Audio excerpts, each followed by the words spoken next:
fucking care. Can we move on to a new segment, please? Yeah!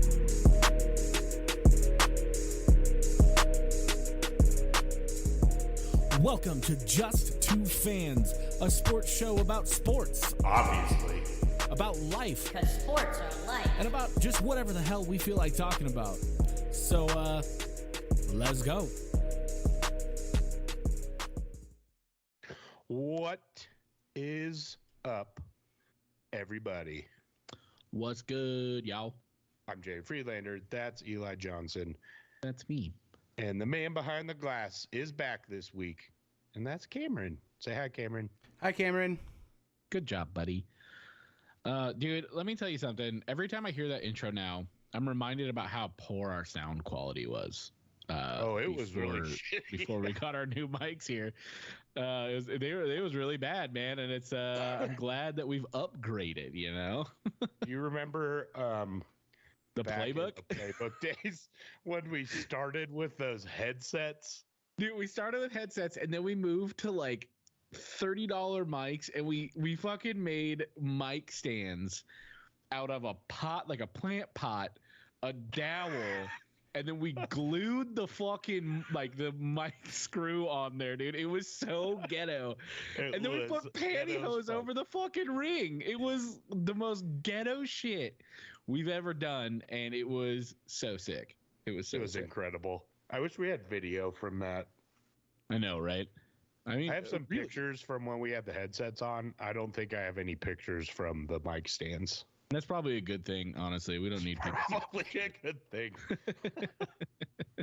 That was It was a times. good time, dude. It was so ghetto though, man. Like I wanted because we reposted one of the episodes, and like you should like that raw file is so rough, dude. Oh, it's terrible, man. It's so bad. Even It's like so bad. I put it into Reaper and I like did a bunch of editing on it just to try to make it sound remotely decent. I ran it through RX7, which is like an audio repair tool. Like I did all this shit just to make it sound even presentable, and it still was just like the worst sounding shit. And here we are today, you know, with like actual decent sound quality and you know, a Look at us producer go. and a producer. We got a producer, man. And a producer. Who'd have Unpaid. thunk? But put it on your Hey, resume. he's still Cam. a producer. Yeah. Super producer Cameron. I Say appreciate hi that. again, Cameron. Hi again, Cameron. Like, what do you want from me? Like, Oh boy. Oh boy. Should we talk about some sports today? We should. We're going to talk about two sports, and it's really the two sports that we talk about on this show. Okay. So we're going to start with, I remember sitting in my room at 2 a.m. playing video games, listening to you guys back with the playbook. Now I just do it at 11 p.m. while playing video games. I appreciate that. Let's tell you, Drummer Duck Torsten, friend of the show, OG, man. is an OG fan, man. Like, if we ever get like uber famous, like we got to get Torsten something. I don't know, Oh, just yeah, for being 100%. like, He was our first, wasn't he the first guest that we had for whatever that we used to do? oh Commissioner of no. The Sports first one we had, the Commissioner of Sports Media, the first one was Matt Takamoto. That's true. Yeah, You're right. Who 'cause it was is not reigning, but Jeopardy champion. We had a Jeopardy champion on our show. We got an OG fan on the show. We got our super producer on the show. We're doing it, man. we're getting there with minimal effort. We had a former Oregon player on our show. Like, we're doing all right, did. you know. We did do that. Dude, we're at 121 episodes of this bitch, and I know, right? what's crazy is the playbook had like 40, Did it even last that long? maybe 35. Like, it did not, like, it's insane how long this run's been compared to what that was, and that felt like we did that for a while, and we really didn't at all. Yeah, that's wild. It did feel like we did it a while. Although, I mean, like, one of the problems we had is like we couldn't do it virtually at the time. There just Right. wasn't really the infrastructure out there to Yeah, do you this. literally had to come virtual. over to my apartment to record after Well, work. No, then I lived with you guys, and that made it was real easy. Yeah, that made it easy for that chunk of time for sure. Anyway, let's get on to sports. Yeah. F1's back this week, and the Vegas Grand Prix is in some hot water, to say the least, or cold water, maybe. Oh my God. This race is going to be a shit show. I haven't really seen much recently about. Okay, so first of all, it's at 10 p.m. local time on Saturday night. And I don't know how much you know about the Nevada desert in November, but it's going to be fucking cold. Yeah, Like, I can imagine. really Yep. cold. It's almost like the FIA just looked at this and was like, oh, it's Vegas. It's in the desert. We can do this at night. And they didn't even look at what the weather is. In the It'll be Nevada. great, man. I think it'll be great. Yeah, it's gonna be like Cold. 40 degrees, and the cars are gonna be like driving on ice skates. Hell yeah.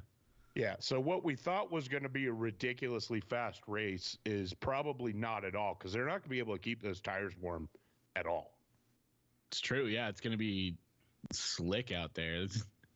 There's gonna be like it's gonna be like karting, you know, where they like slide around corners and shit. It'll be it might be kind of fun. Maybe it'll be a different style of driving. So I just looked. The low on Saturday is 50. So maybe it won't be quite as cold as we thought, but that's still not warm. Man, you know what they need to do?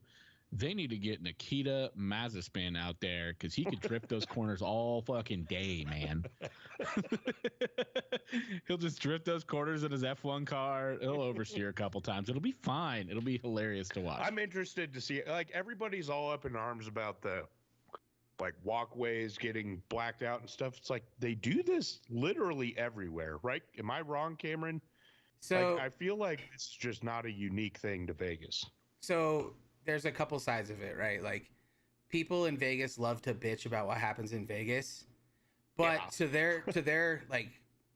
to give them credit, it's very much like a working person town. Like everyone that lives there works within the vicinity of the strip, and they really haven't set up any infrastructure to make those people's lives even somewhat manageable for getting in and out of work when they're going to rely on those people to work during this weekend. So the FIA didn't do anything to help and kind of just overlooked it, which is why, I mean, I haven't seen any updates on their strike that was looking like I'm it could looking happen. it up right now. But so that was a big thing from locals. It was averted 4 days ago. So they don't have to face that, but there was no real infrastructure. There was no like busing. They didn't do anything extra like to make sure that this was workable, like to get inside of the track where a large portion of people work in those resorts. You like the roadways are closed when the racetrack is hot.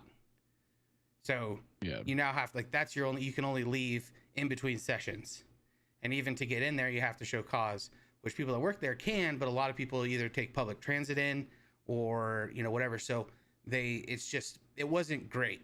Now they're gonna have years to figure this out. It'll probably change in the calendar, so the temperature thing will change. But I think that the infrastructure side was not addressed by the committee that approved it and the FIA, because they said, ooh, shiny lights, let's go to Vegas. And having been to Vegas, I mean, yeah, they probably were there for a half hour, like, this place is cool, and then they left and then forgot all about the terrible infrastructure on the strip, and now they got to go back. Yeah. Well, and like Jamie, to kind of talk about, you talked about the film over the glass, and Chris, I think, touched on that last week with that being a safety issue of Yep. people like standing over that bridge. The one that gets me is putting the film over restaurant windows.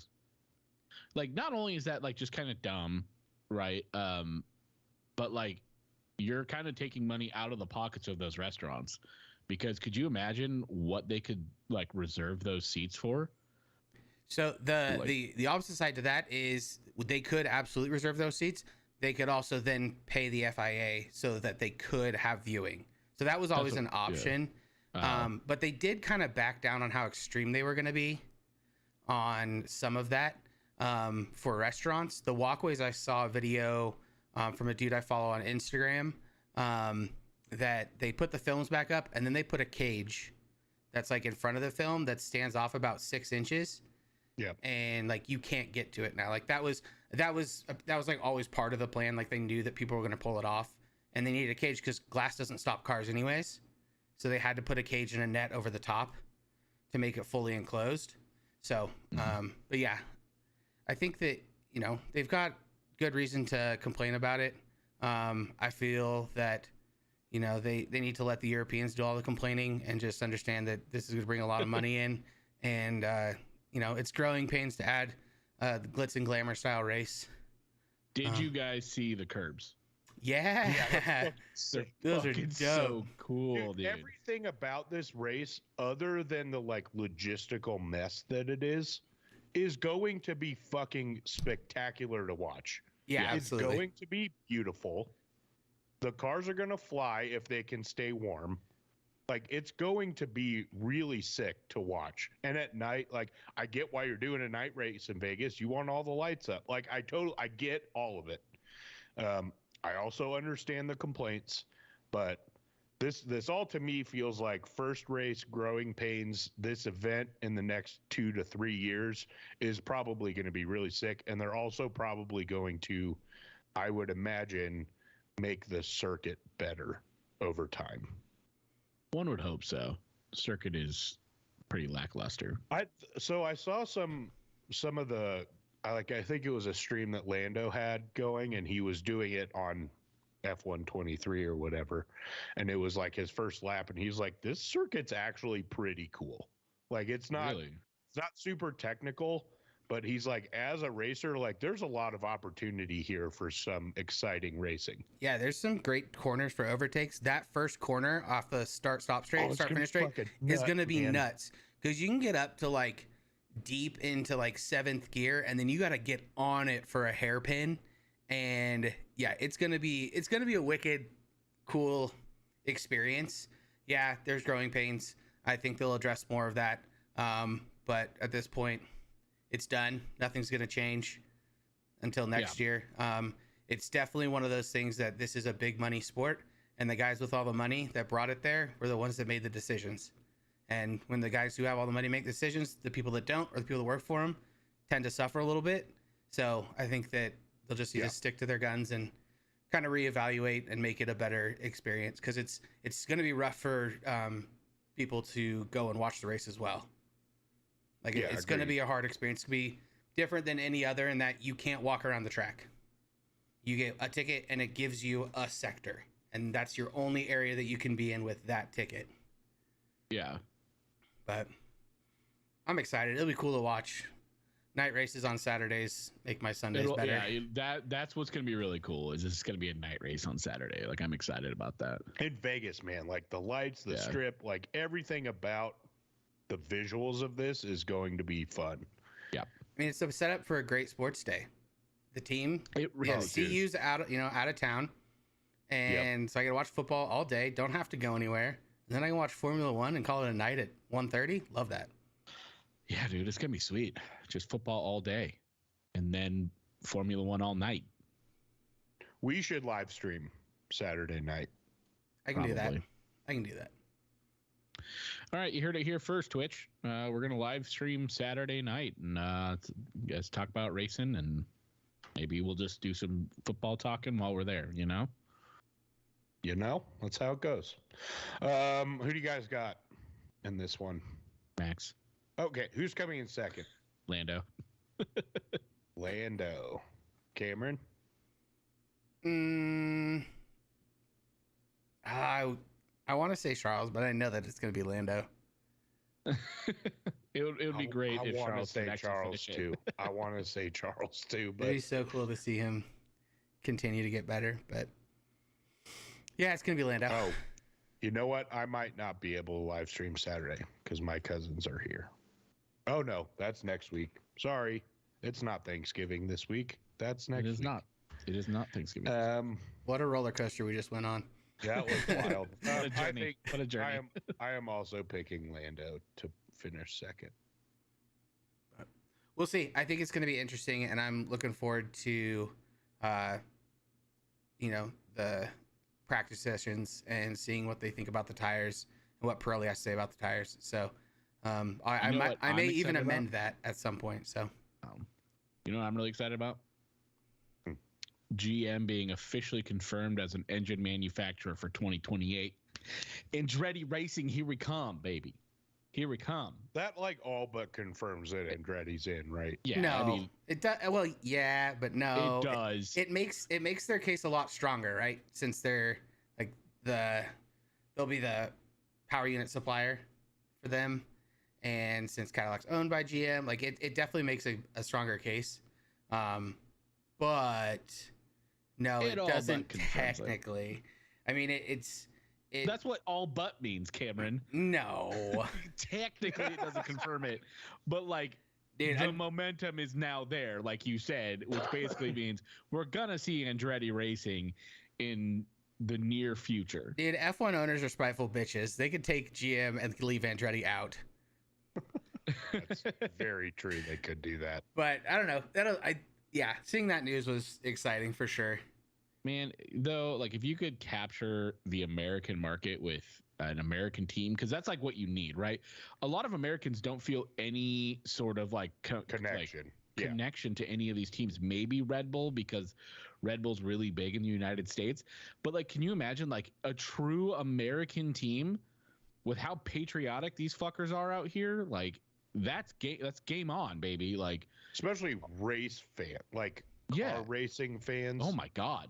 NASCAR guys? That They're yeah, like- that market is. they're gonna you root need an for American team. they're that has rooting a against flag on the Eurotrash car. all day, baby. Like, Yeah, let's go. man. Andretti Racing. Yeah, I think it's a perfect storm for Americans who typically have picked a racer that they like and followed them from team to team. Like I love Daniel Ricciardo, so I don't care who he races for. I'll be a fan of his. But for Americans to just go, all right, Andretti, and then stick Yeah. with them. Well, although I mean, in American racing culture, you stick with a driver. I mean, you think about really any of the motorsport racing, like you think NASCAR, you think MotoGP, even IndyCar. Like, there's not really there are teams, Right. but like nobody's like, I loved Jimmy Johnson and whoever his teammate was. Like, what I don't even know what team that was. Like, I love M&M's racing. Like, it was never that. It was I love Jimmy Johnson, right? Like, Man, I do like Home Depot. I do So love Home Depot. that orange Home Depot car, I don't care who's behind the wheel. If you don't drink big, or if you don't eat Big Red, then fuck you. Exactly. Speaking of Ricky Bobby, Kevin Harvick retired last week. He bought the house from the movie. So a NASCAR driver now lives in the Ricky Bobby house. That's Fuck yeah, he does. incredible. Fuck yeah, he That does. is incredible. I saw it popped up on my TikTok and I was like, if this gets prompted, I am definitely looping back to Ricky Bobby somehow. We talk about racing like every week, so I knew there was an opportunity. I had to have it there's teed gotta up. be Like an I knew it was coming. opportunity. Really quickly, something else I saw in F1. I don't know if you guys did, but Leah Block, the daughter of Ken Block, like the World Rally Championship Yeah, racer, and R.I.P. yeah, rest in peace. She is going to represent Williams in the F1 Academy next year. Hell yeah. So I can't remember what team she's racing for, but she's going to be in the Williams Driving Academy That's sick. starting next year, which is really cool because I mean F1 Academy was really cool to watch this year, and for like the 2 of the set 8 races that they actually televised, but they're actually kind of putting some money behind it because Susie Wolf is making them. That's awesome. That's pretty sick. All right. That's That was F1. We did it. Let's move on to the greatest sport in the world, The which absolute greatest sport. is just chock full of drama right now. Competitive darts in it the is- UK. It is fucking Dude, honestly though, competitive Right? darts in the UK is kind of sick, and I It want to is go to sick. one of their tournaments. It is sick, but we're talking about college football. The Michigan nonsense is still headlining everything. Bro, fuck this stuff. Like, this is I'm so annoyed. I'm pretty with this over shit. it. I'm pretty over it, Like, to be honest with you. what I'm really sick of right now is all these Michigan people acting like they're the fucking victim here. Yeah. Right? Like, what are you talking about? It's not like you got fucked or like you didn't get screwed over. You cheated and got caught. Yeah. Like I again, we've said this on the show multiple times. Every team cheats. Every team finds their advantage. I am not under any delusion. You got caught. You are not the victim. Even if Ohio State tipped off some private investigator who then gave it to the Big Ten, doesn't matter. You got caught. Like, stop acting like the victim here. You're not the victim. You are the perpetrator of the cheating. Fucking stop it. It's cringy and annoying. Yeah, I think cringy is the best way to put it. Like when Harbaugh came out yesterday and said that We're Michigan America's should be America's team because they're facing so much adversity. Like, fuck off, dude. No. You caused the adversity. Yeah. This is adversity caused by you literally cheating.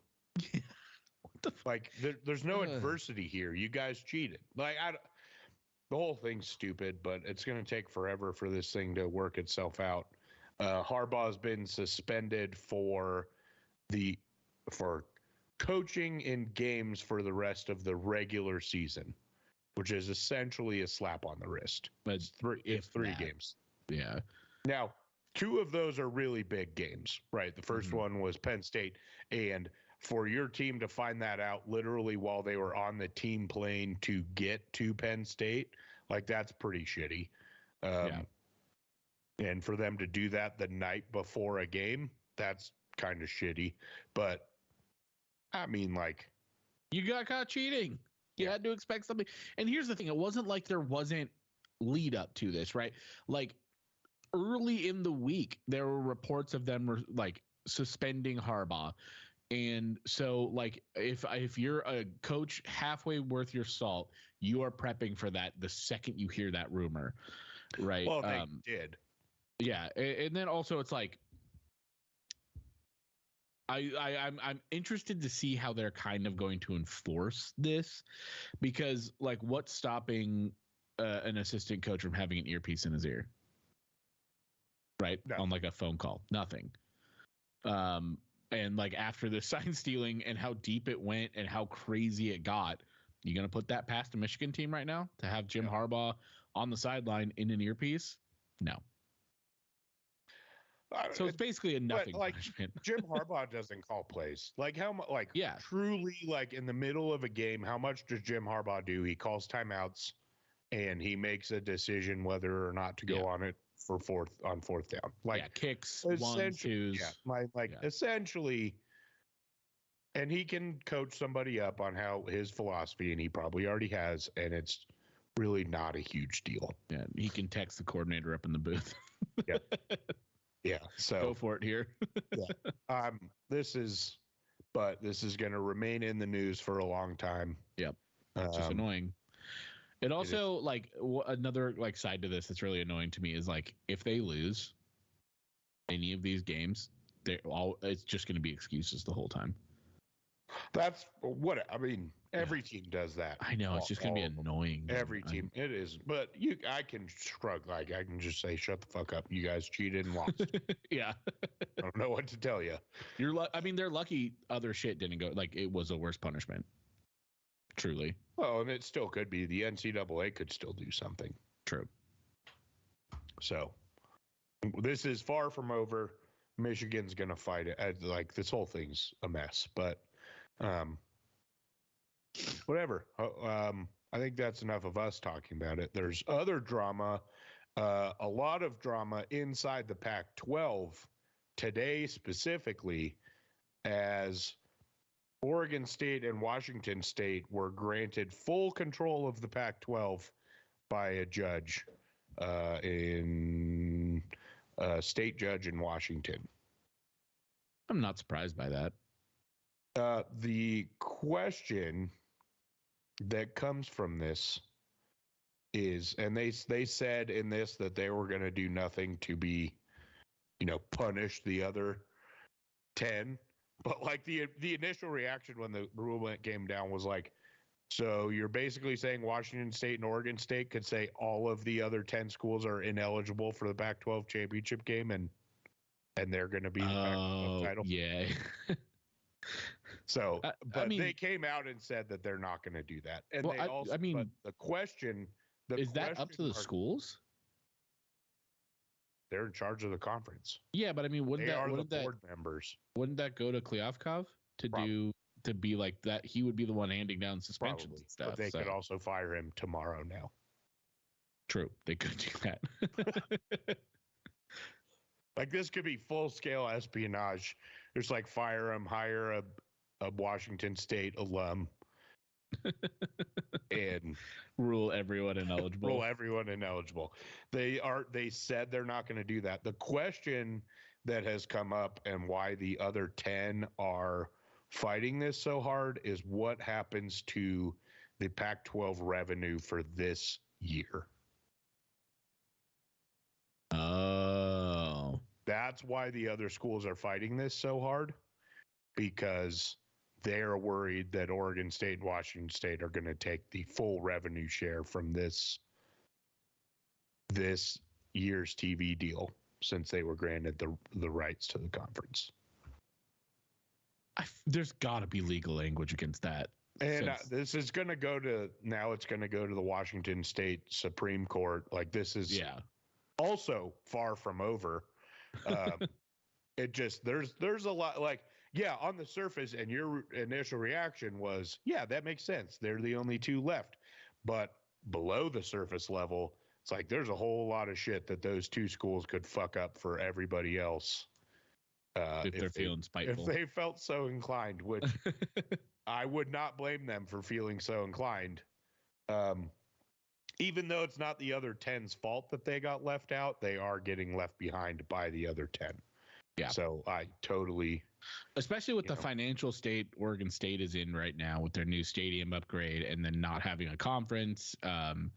Like, I guess at this point, like, if you're in survival mode... They're in desperation. Kind of like, fuck those schools. We said it with Oregon leaving, and we kind of said it in regards to Oregon State, like, sorry, we got to do what we got to do. There's two sides to that coin. Yep. So we'll see how this goes. I don't think it's going to be anything that severe from what I've read. They've said that they're going to be fair. They just don't want, essentially what Oregon State and Washington State are saying is, we don't want the other 10 schools that are leaving to have any say in the future of our conference that they're not going to be in. Yeah. So they've said that they don't have any intentions on doing anything that's, not in the interest of the conference currently. Do we take them at their word? I don't know. But that's the drama that's brewing there. Elsewhere in the Pac-12, there's more drama. The University of Arizona is facing a $240 million school-wide shortage after, quote, significant miscalculations in their financial modeling. What? I did not see this at all. Yeah, $240 million. And on top of that, cuts are being considered among the school's 23 varsity teams. Quote, everything is on the table in terms of dealing with athletics. How do you miss by $240 million? What, like, it's astonishing. Somebody had to be embezzling, right? Like somebody is on a beach in Tahiti right now. I saw a meme that was like it was like all these facts, and then it was like University of Arizona accountant. Yeah. Just sitting on a beach somewhere, man. Yeah, dude. It's just like living their Corona commercial life, right? Like, yeah, dude. They are. Oh, that's rough. And, they're looking at extending Jedd Fisch with the year that they're having, and they have assistants that they need to hold on to. Can you imagine the uproar that professors and everybody within the university is going to have if they throw another penny at athletics? So, I mean, basically what they're going to have to do is cut everything but football, basketball, and the two women's sports that coincide. Volleyball and softball I don't or know basketball? I don't know if they can and be a part of the Big 12. Oh, true. Oh, they might be Yeah, man, might be the they're Pac-3, baby. And it may be the opening that Oregon State and Washington State need to get into the Big 12 because Arizona might be just absolutely fucked. Wow, dude, How I had do not you heard miss that. $250 million? That is clearly their finance department needs a little help. Drummer Duck said, A&M, go get Jed Fish. That is absolutely the first phone call I'm making if I'm texting Yeah. A&M right now. With the job that he's done at Arizona, 100% making that phone call. Because if I'm Jed Fish, I'm like, I'm out of here. Oh my God, this is brutal, dude. Can you imagine? How do you fuck it up that bad? I'm blown I'm away so by happy- how big of a mess. I'm so happy that A, I didn't send this to you this week, and B, that you didn't see it because that reaction is fantastic. Wow, that's insane. That's insane, dude. Good luck. Yep. It's not like you just find $240 million. No, and that is not a school that has a donor base that can make it up. Yeah, call up Rob Gronkowski. He's got a few mil stashed. He'll get you floating. I mean, how long do you have to be completely fucking up your funding to miscalculate that? Well, I mean, if bad? it's the entire university, if it's over the entire university, it's probably actually a fairly small number, right? If you're talking about the entire budget of a right, but a university that size, like that's a lot of money, but like it's like probably not as much as we think it's probably a decade plus still.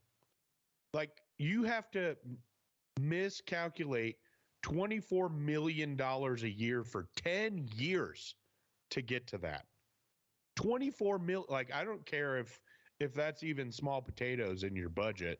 Like $24 million missing per year is insanity. Oh, That would be like the okay. So yeah, you're right.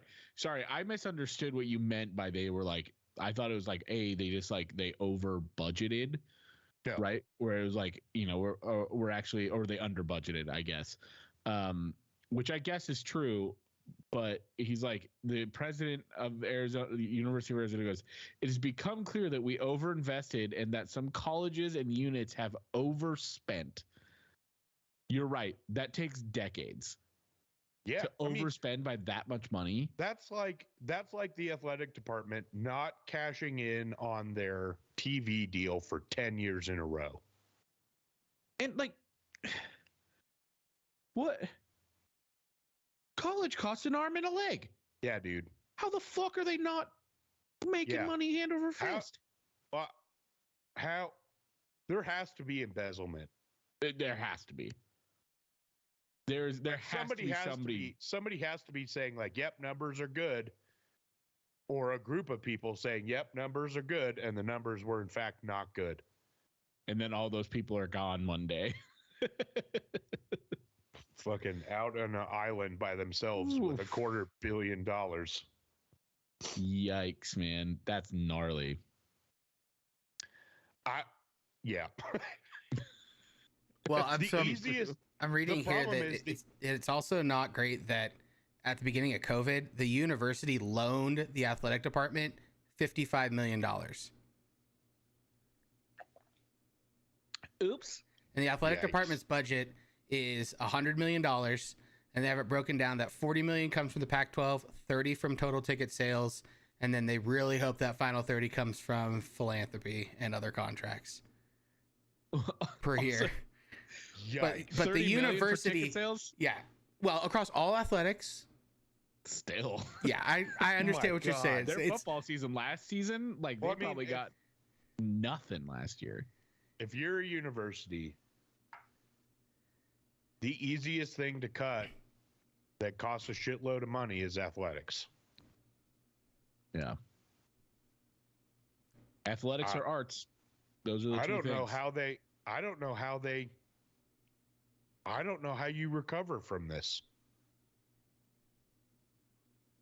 I don't either. Um, I wish I could tell you. yeah, I'm also seeing that they haven't ruled out that selling the athletic department to an outside vendor is an option. Oh my god! That's what the school president, Robert Robbins, said. University of have a Arizona, brought to you by Qualcomm. We're gonna have a privately owned athletic department. As it should be. What the fuck? Tuition shouldn't go to that. Billionaires should pay for their own stadiums. I'll get off my soapbox. sell it That's to nuts, the dude. Saudis. Sell it to the Live Tour. Oh my god, they'd probably buy it, dude. They're buying up everything. Oh, the right Arizona Saudis would buy Athletics that brought in a to you by heartbeat. Live. The Live Tour Wildcats. Yes. Jesus Christ. You know what's nuts, man? Like Arizona football's finally back. Arizona basketball just beat Duke in Cameron Indoor. Like they're on the up and up, and they're just about to get totally boned. Oh my god, that's brutal, dude. Oh, good luck.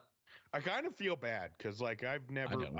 I don't like playing Arizona, but like I don't hate them. I hate Arizona. I don't know. I've Oh. always hated Arizona.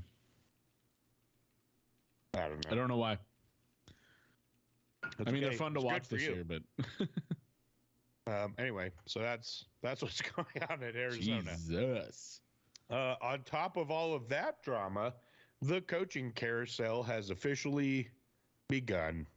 I saw something they were talking about how as soon as you see the first car commercial with a bow tie on the car, or not a bow on the car, that's when the coaching carousel starts, and it is in full swing already. Oof. It is in full swing. Started with Jimbo Fisher being out at Texas A&M. I have thoughts about this, but I want to hear yours first. Jimbo Fisher being fired? Yes. I mean, fuck, called it. I feel very vindicated over this last week because I've said it from the beginning. I mean, since he was at Florida State, I think Jimbo Fisher's a bad coach who got lucky with good players. And he showed it at A&M. He was able to recruit and basically do nothing with, I mean, some of the best recruiting classes we've ever seen. It's a little weird. The timing feels weird. Kind of unprecedented move, like firing him in the middle of winning season, in the middle of winning, like right after winning a game, 51 to whatever, 13 or whatever they won by. Feels weird, but I was listening to Josh Pate today, and he made a really good point. He was like, what this says is that they are fully committed to that position of Jimbo Fisher's not the guy, right? Basically, he's like, what that showed is that they couldn't be convinced by just 4 quarters and that this wasn't just a spur of the moment, we don't like you thing. This was a calculated move to get rid of him. And then also the flexing the check At halftime. that they're going to pay out Jimbo Fisher with is wild, dude. That is so insane, but like also like kind of a baller move. I don't know. Like I don't like Jimbo Fisher. I haven't liked him as a coach ever. So I don't know. Like I'm not surprised that they're firing him. The timing feels a little bit weird, but outside of that, Really Yeah, quickly so- on the check, it is funny how it was directly contributed as unrestricted contributions. Like the 12th Man Foundation knew exactly This was- what they were Yeah. giving that money for. This was fully a flex. You- so Jimbo's the Drum- only drum person it there up. that didn't know. yeah, Torsten says, honestly, was surprised they let him go before playing Texas next year. Would have thought they would have wanted their shit together when that game comes back next year. I think the idea is kind of that, except for they think Jimbo Fisher's not the guy, and that they think they can get a guy in who can develop this talent quick enough to play that game. Because, I mean, if you've watched any of those games with A&M in the last couple of years, outside of that one Alabama game, would you really trust them to beat Quinn Ewers-led Texas? No. Even with almost no matter who's at the helm, I'm not trusting that. But yeah, that's my thought there. I have several thoughts. My first is yes, I agree. It's very clear that the boosters and probably AD have wanted this basically from the beginning of the season, because they've just been gathering funds and then doing it. Also, very clear that they made up their mind last week that it was going to happen on Sunday, regardless of the result on Saturday. Mm-hmm. Because I think what the boosters are afraid of is that final game against LSU. And if he happens to win that game, and you can't fire him after that. Like, if you beat LSU the final game of the season, you can't fire him. I am a little surprised. I agree that I think Jimbo Fisher's an overrated coach. I don't think he's a bad coach. And if you look at the games that they've played this year, they have one bad loss. It's against Miami, at Miami. That was a bad loss. They looked terrible. Bad loss. Their other losses are a 6-point loss to Alabama, a 7-point loss at Tennessee. It's a tough place to play. Tennessee's not great, but it's a ranked opponent. And then a 3-point loss at Ole Miss. None of those are games that I would have picked Texas A&M to win. But that's the problem, though, with the talent they have on that roster of the last 5 years. But the talent that they have on that roster is probably about equal with the talent on Tennessee based on recruiting. And it's definitely lower than the talent on Alabama. Definitely lower than Alabama, a lot higher than Ole Miss. I mean, we got to remember that 2 years ago, they had the highest rated recruiting class last year of all time. But right? A lot of those guys left. Did they? I don't think so, man. I think a lot of guys stayed. Of them left. Oh.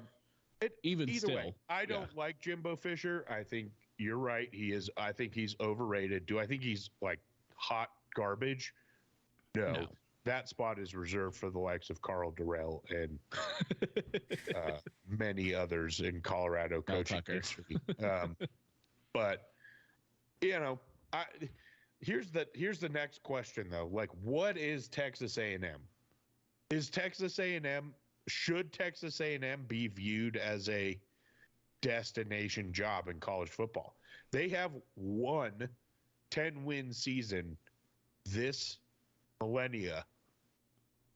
So here's my thought on this. And I think fans view the job position differently than a coach would, right?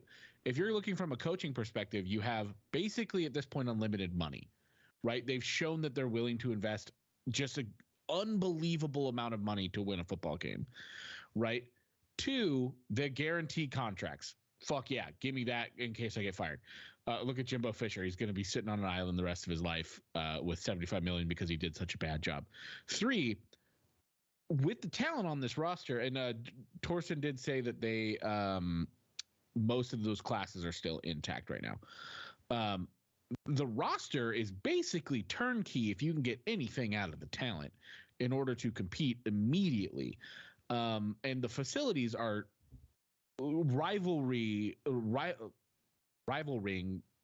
That's a bad word. Rivaling. That's the one of Oregon and like these top programs. So if you're looking at it from a coaching position, that's a great place to go slot in and try to win games, right? You can make yourself look real good just by having like developing talent some.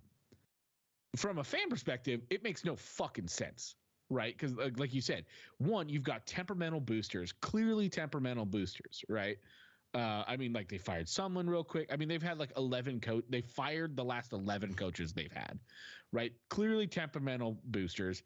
Like you said, no, like they don't win that much. like, but it's one of those things. Like, if you're the right guy, you can go win championships real quick. So I think it's just a matter of how we view it, like, right? Because like you said, like, have 1 10-win season. Why would you want to go to that and then just get fired? Well, if I'm a coach and they're going to guarantee me $75 million, I'm going to go do that regardless, right? Like, but yeah, so I like it's just one of those things where I think it as a job it kicks ass, but like as a fan, you're like, it's not that great, right? It's I would consider it as a fan like tier 2 or 3, right? Like, it's not going to be those elite jobs. It's going to be like a good job in the SEC West, right? And that's, which is a hard conference. So you're going against a lot of like, but like everything I've heard and read about like the other side of this is that it's like a top tier job as a coach outside of the temperamental boosters. Yeah, I mean, there's no excuse for them not to win. They just don't win. Yeah, that's what I'm saying. Like, if you can get the guy, like if you look at like Georgia, like, I mean the history, but like recent Georgia, like the 2000s, 2010s, they didn't win. They didn't win all that much, and they had all the talent in the world. Same kind of thing. They got Kirby Smart, and they've won back-to-back. Could win another one. Right, like it's all about finding the right guy, and if you can do that at Texas A&M, then you're going to be I mean, look, I'm not like blaming them for firing him. I thought he was probably going to be fired sooner, to be honest with you. Same. So I'm definitely not trying to like pump the brakes on what A&M should or shouldn't be doing. Yeah. And if you have all the funds and it doesn't fucking matter, then yeah, I mean, by all means, fire away. You know, who's the right guy though? That's the question. Like, so the first names that popped up, much to my chagrin, because it just makes my fucking blood pressure spike, were Deion Sanders and Dan Lanning. It's the first 2 names that I saw come. Oh, really? I haven't seen much Deion. I'm surprised I haven't seen more Deion. I think so it's out there. The thing about Deion, I think he's not the right fit for that program, because a lot of like what Deion is can bring guys in. You don't need to do that at A&M, clearly, right? Guys already want to go there, and the prime effect really isn't going to do much for you. So I don't see that. There's multiple things. First of all, Travis Shador and Shiloh can't go with him again. Yeah. Unless they apply for an exception waiver, which the NCAA clearly doesn't fucking like giving those out. Yeah. And they wouldn't in this case. So they'd have to sit out. And I think, and we'll talk about this when we get to the Colorado-Arizona game. I think Deion showed enough question marks as a coach this year that they're like, I was talking to my friend after the game on Saturday. I was like, you know, it really sucks these 1-score losses that Colorado's had, 5 of them. It's gonna work in their favor in the case of Deion, because long-term, it's gonna make people hesitant to come and try and steal him. And so the longer Deion can stick around, and I fully believe that Deion's going to figure his shit out and be a more strategical and better head coach as time goes on. But I said 5, Torsten, not 6. Yes, they got their ass whooped against Oregon, and they should have, because Oregon's a juggernaut. But I think it's going to work in Colorado's favor that he's lost these close games, and some of it is Deion's fault directly. Yeah, I would agree with that. I think he is still largely unproven as a coach. If anything, this year he's proven that he's a very very inexperienced coach, especially on the strategical side of things. Yeah. Well, at a high level, right? And this is one of the things I said about him at the beginning in our preview was that like I have question marks about him because it's really easy to take 4 and 5 stars and beat 2 stars and no stars, right? It's what do you do when the talent is actually above what you have, and I think that's fairly well held true. That like there's still those question marks, right? Of like what can he do as a coach, especially when facing adversity like this, and it's still yet to be seen. And if you're a program like A&M and you need to slot a guy in who can turn you from a good program into a great program, Deion's not the guy you're looking at right now, right? You're looking at a guy who has, and I even think if I'm on the search, like Dan Lanning is still really unproven in the large run, right? Like he's only been a head coach for 2 years, and he's done amazing things in those 2 years, but like what's the longevity of Dan Lanning, right? And Dan Lanning's been a head coach for 2 years and he's lost all 3 of his rivalry games. Yeah, exactly. And so, I like when his name was getting thrown around too, I was a little surprised at that. It's just because like if I'm A&M, I'm trying to hit for the fences here and get a proven guy with a great track record who can win you some games. You're not trying to get a guy who's building a program. You're trying to get a guy who can get, like, honestly, like my first call, Whittingham, straight up. Yeah, I don't think Whittingham's ever leaving. He's never leaving. But I mean, that would be my first call. The way he produces with the talent he has. Can you imagine if he has those recruiting classes from A&M? Are you fucking kidding me? Oh my God. He'd be unstoppable. Unstoppable. And like, so I'm looking at a guy like that with a proven track record of success who can get talented guys. He doesn't even have to get them because Texas A&M attracts their own. He can develop talented guys. That's who I'm going for. Who is that right now? That's no one. There's nobody kind of up on the market who. So that's where it little surprises me that they fired him right now, because like who do you go get? Like Elko is a good one, but again kind of largely unproven. You've got the guy out at Lance Leipold, again, fairly unproven. Kansas, you got the guy at Kansas State, who built a juggernaut at Kleinman at North Dakota State. So maybe him, like he would be on my list to call because he did build a great program at North Dakota State. Like you just never really know. And I just don't think the guy is out there for them right now. Yeah. And you would think if they did this now, they have a guy in mind. So we may find out relatively soon. It's going to be interesting. This job hunt's going to be specifically very interesting. Oh, honestly, Kalen DeBoer, that is a really good option for them. Kalen DeBoer is being thrown out there more and more, and I think it's hilarious, especially since he's been like really cagey about it. Yeah. And watching Washington be like, they're definitely going for Dan Lanning if Kalen DeBoer's being dodgy about it. You're like, what? The logic is not quite there for the Husky fans right now. The logic's never there for those puppies.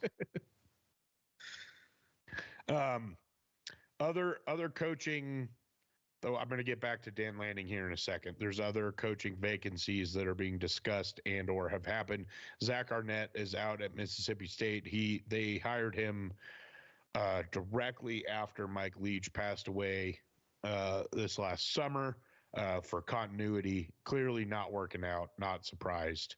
So we'll see that. I did see today on Twitter, whoever the Liberty coach is, Cameron, help me out. Was retweeted something. It is Chapman or something like that. Retweeted something from the football team, some event that they're doing on Wednesday, and he had his location on, and it's in Starksville, Mississippi. He's literally there. It'd be a good hire for them.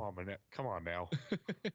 That's an interesting job, I think, just because like they can take the risk on like hiring a coordinator or whatever, the risk that A&M really can't take on. Right. Georgia's new defensive coordinator since Dan Lanning, like he'd be a really good option there. I can't think of his name right now. just like those kind of guys. The guy from Liberty, like, is he actually going to be able to do this? Because he's playing at Liberty, and Liberty's playing really good ball. But like, so that's an interesting job. I'm keep an eye on that one.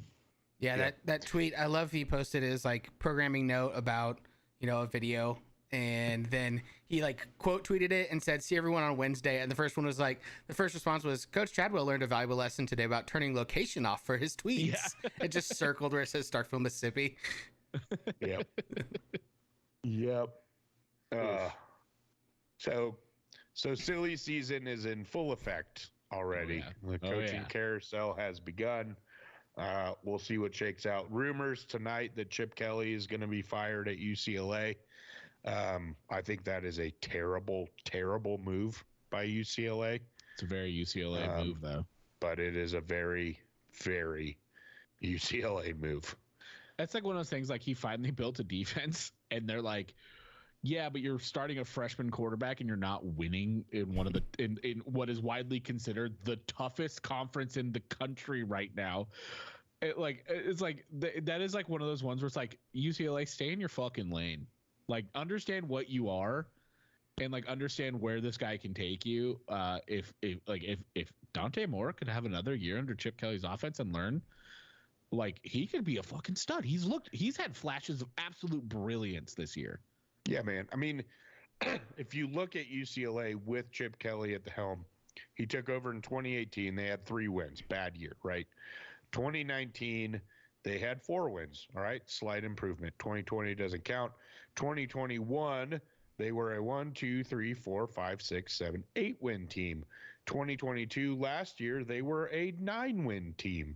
This year, they have 1, 2, 3, 4, 5, 6.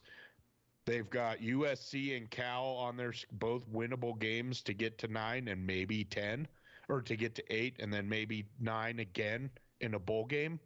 Like, none of that is, like, if you look at what UCLA has been for the last decade, that is not fireable. No. And it's again, improvement every year, nearly. And again, who are you going to get? Yeah.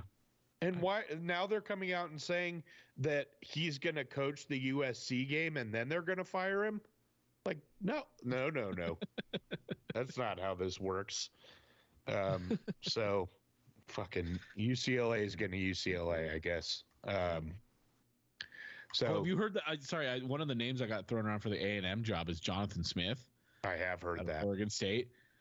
Like, I think he's a great coach, and I think that would be a good hire because, again, he's one of those guys who gets a lot out of talent. And he has no reason to stay at Oregon State right now, outside of being alum. That's the only reason. Only reason. Everything else, you can just be like he's not getting paid that much. He's not going to get paid that much. He's going to be getting you have no conference stability. You have no idea what you're going to do for money next year. Or you can go to a program that has one of the most talented rosters in the country, and all the money in the world that you could ever want. Like, that's if A&M wants Jonathan Smith, I think he goes. Yeah, there's also Jonathan. Do you know where Jonathan Smith grew up? No, I don't. Mississippi, Pasadena, California.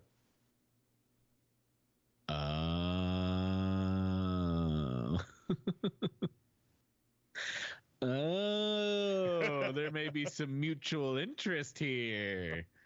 Aha, and Circle gets the square. Just saying. That'd be a great hire for UCLA. That would be, if they did that, I'd be like, okay. That makes sense. You know, if I'm Michigan State, however, who is also looking for a head coach, I'm calling Chip Kelly right now. Yeah. Like, right fucking now. Mm-hmm. As soon as that rumor comes out, you're picking up the phone and figuring out if there's interest at all. Because talk about a program that needs a pick-me-up. Woof. Woof. I mean, they could also be going for Jonathan Smith. All right. We don't know, man. It'd be crazy. All right, I said that we were going to talk about Dan Lanning more, and I want to bring this back around because obviously when the coaching carousel starts, Oregon fans, and this Oregon fan in particular, always get nervous because we have just been battered and bruised by the coaching carousel for fucking the better part of the last decade. Since Chip now. Kelly. Well, Chip Kelly started this crap. That's what I mean. Yeah. So obviously get nervous when a job like Texas A&M opens up where it seems like the sky's the limit and they can just throw a bag at them. And then Dan Lanning comes up and answers the question like this. There's obviously been some talk about you and another school in the last couple days. Just your thoughts on that. How do you handle that and just your commitment to Oregon? Yeah, we talk about outside noise a lot in our program. I guess the reality here is one, my name and our program would never be in a topic of conversation for another school if we didn't have something here that everybody else wanted. And the reason we have something here that everybody else wants, that's because of what our players, our coaches, the support that exists here at Oregon have created. I think I've been really, really clear here since day one. Everything I want exists right here. I'm not going anywhere. There's zero chance that I would be coaching somewhere else. I've got unfinished business here. There's a lot that I want to accomplish here at Oregon. My number one priority is being elite here at Oregon. And we have the resources, the tools. Anybody that can't understand why you would want to be here at this place doesn't understand exactly what exists here, right? Like what I've said before, with a 13-year-old, a 12-year-old, and a 10-year-old, to be able to raise your family in a community like this, to be able to compete for championships and have the ability to get the resources you need. You know, a lot of coaches hang on to these moments and they don't do anything or don't say anything. One, because they don't want egg on their face when they decide to do something else, right? Two, because they're concerned about things that I'm not concerned about, like getting a better contract. Like, I'm taken care of extremely well here at Oregon. I have the resources I need here at Oregon to be really, really successful. I'm not motivated by that. I'm motivated by winning. I'm motivated by being elite here. And our players deserve my complete focus. Our fans deserve the best product on the field. So it's outside noise. It didn't matter before. It doesn't matter now. I'll continue to say it till I'm blue in the face. I want to be here at Oregon. That hasn't changed. That won't change. Hell yes. Dude, that is by far the best answer I've maybe ever heard a coach give when it comes to this topic. Yeah, I mean, and like, so a lot of people, when he said that, a lot of people were like, well, we've heard that like 100, we've heard that from other coaches like Willie Taggart and Mario Cristobal.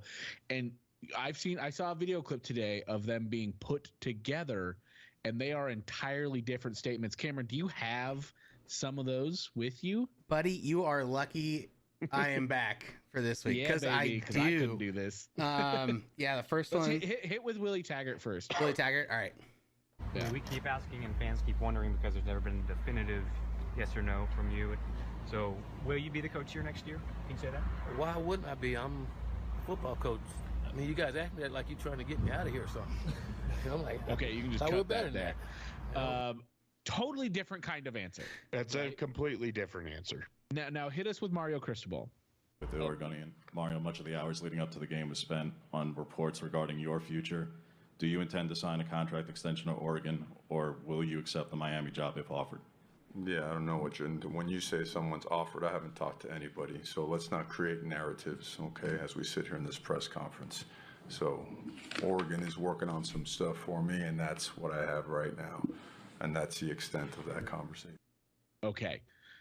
Totally different answers, right?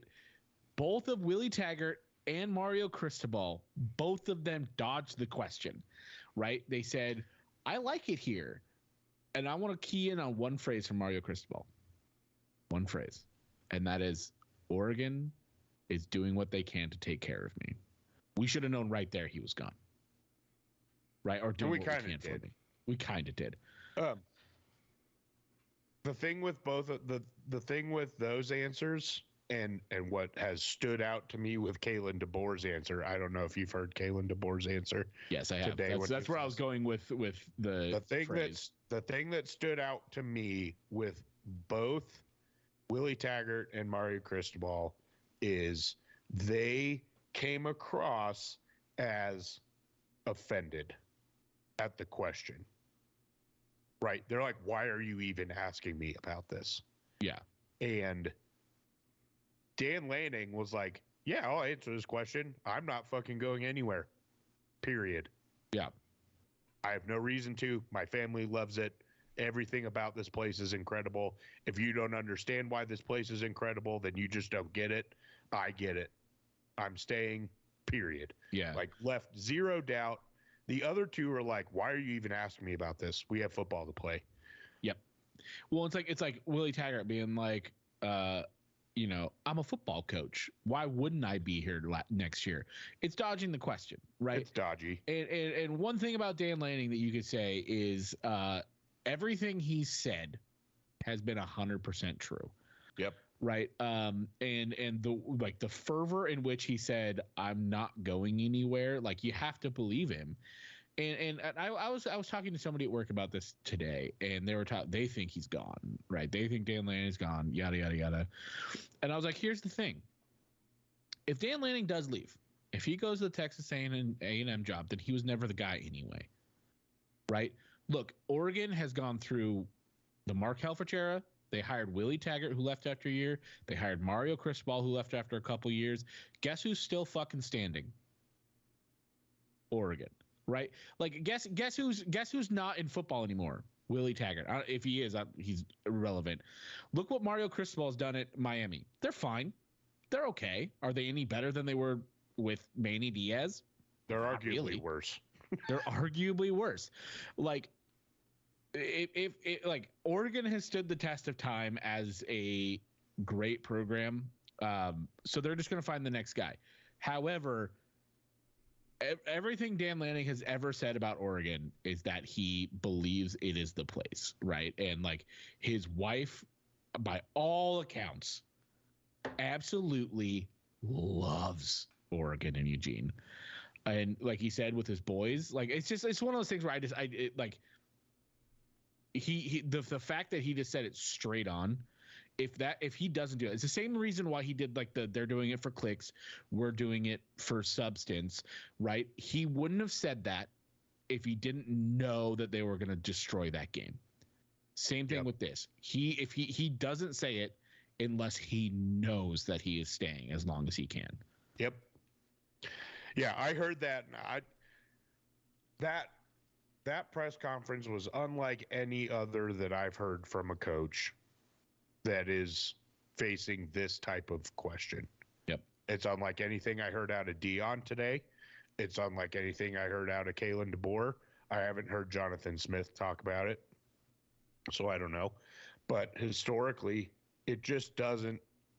It is different. The way he said it, the way he looked, like, everything about it was, I believe him. I think he wants to be at Oregon for the long haul. I just don't see any way that that's going to change anytime soon. Yeah, and kind of going back to Kalen DeBoer, you kind of hinted at it, Jamie, about his response. Cameron, do you have that queued up by any means? That one I don't. Okay, it's fine. You don't need to. He very specific, like, his answer, nearly word for word, is Mario Cristobal's answer. Yep. Basically says we have a lot of great things here. The AD is doing what they can for me, which means money is on the table. He's leveraging. And if money is on the table, A&M's going to win that battle. Washington will invest in football. They've shown that they will invest in football. They will not invest as much as A&M. They can't. Even if they could. It doesn't matter. They won't. Like, they are too good of like an actual university to invest that much in a football coach, right? Like, so if basically what that tells me, if A&M gives him the right offer, he's gone. Especially, here's the thing, he's losing Penix this year. Penix carries Washington. I think it's very clear at this point. And I think he loses Roma Dunze as well. If he loses both those guys, what does Washington have? What do they do?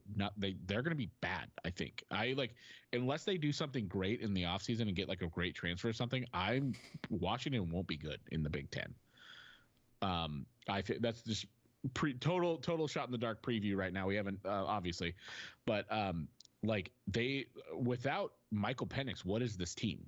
They're nothing right now. They are maybe bowl eligible, right? Like without Penix, they're maybe bowl eligible. Yeah, and like Drummer Duck said, their recruiting is terrible. So like if you're Kalen DeBoer and you're going, okay, they're going to give me a decent contract here with Washington. We're going to have to hit the transfer portal. We're going to have to do that in order to be competitive in a Big Ten, or I can get a large guaranteed contract with one of the most talented rosters in the country. That's a no-brainer, man, in my opinion. And he has zero ties to Washington. Zero ties to Washington. I mean, he is a West Coast guy, but that doesn't mean a ton. That's not going to mean a lot when they're throwing $90 million your way. Exactly. Yeah, I mean, the only thing I think kind of holding that back is that Washington is in contention right now. Like, obviously, if they go and win or go to the playoff, he probably stays. If they lose the Pac-12 championship, almost guaranteed. I bet Kalen DeBoer's out on Sunday.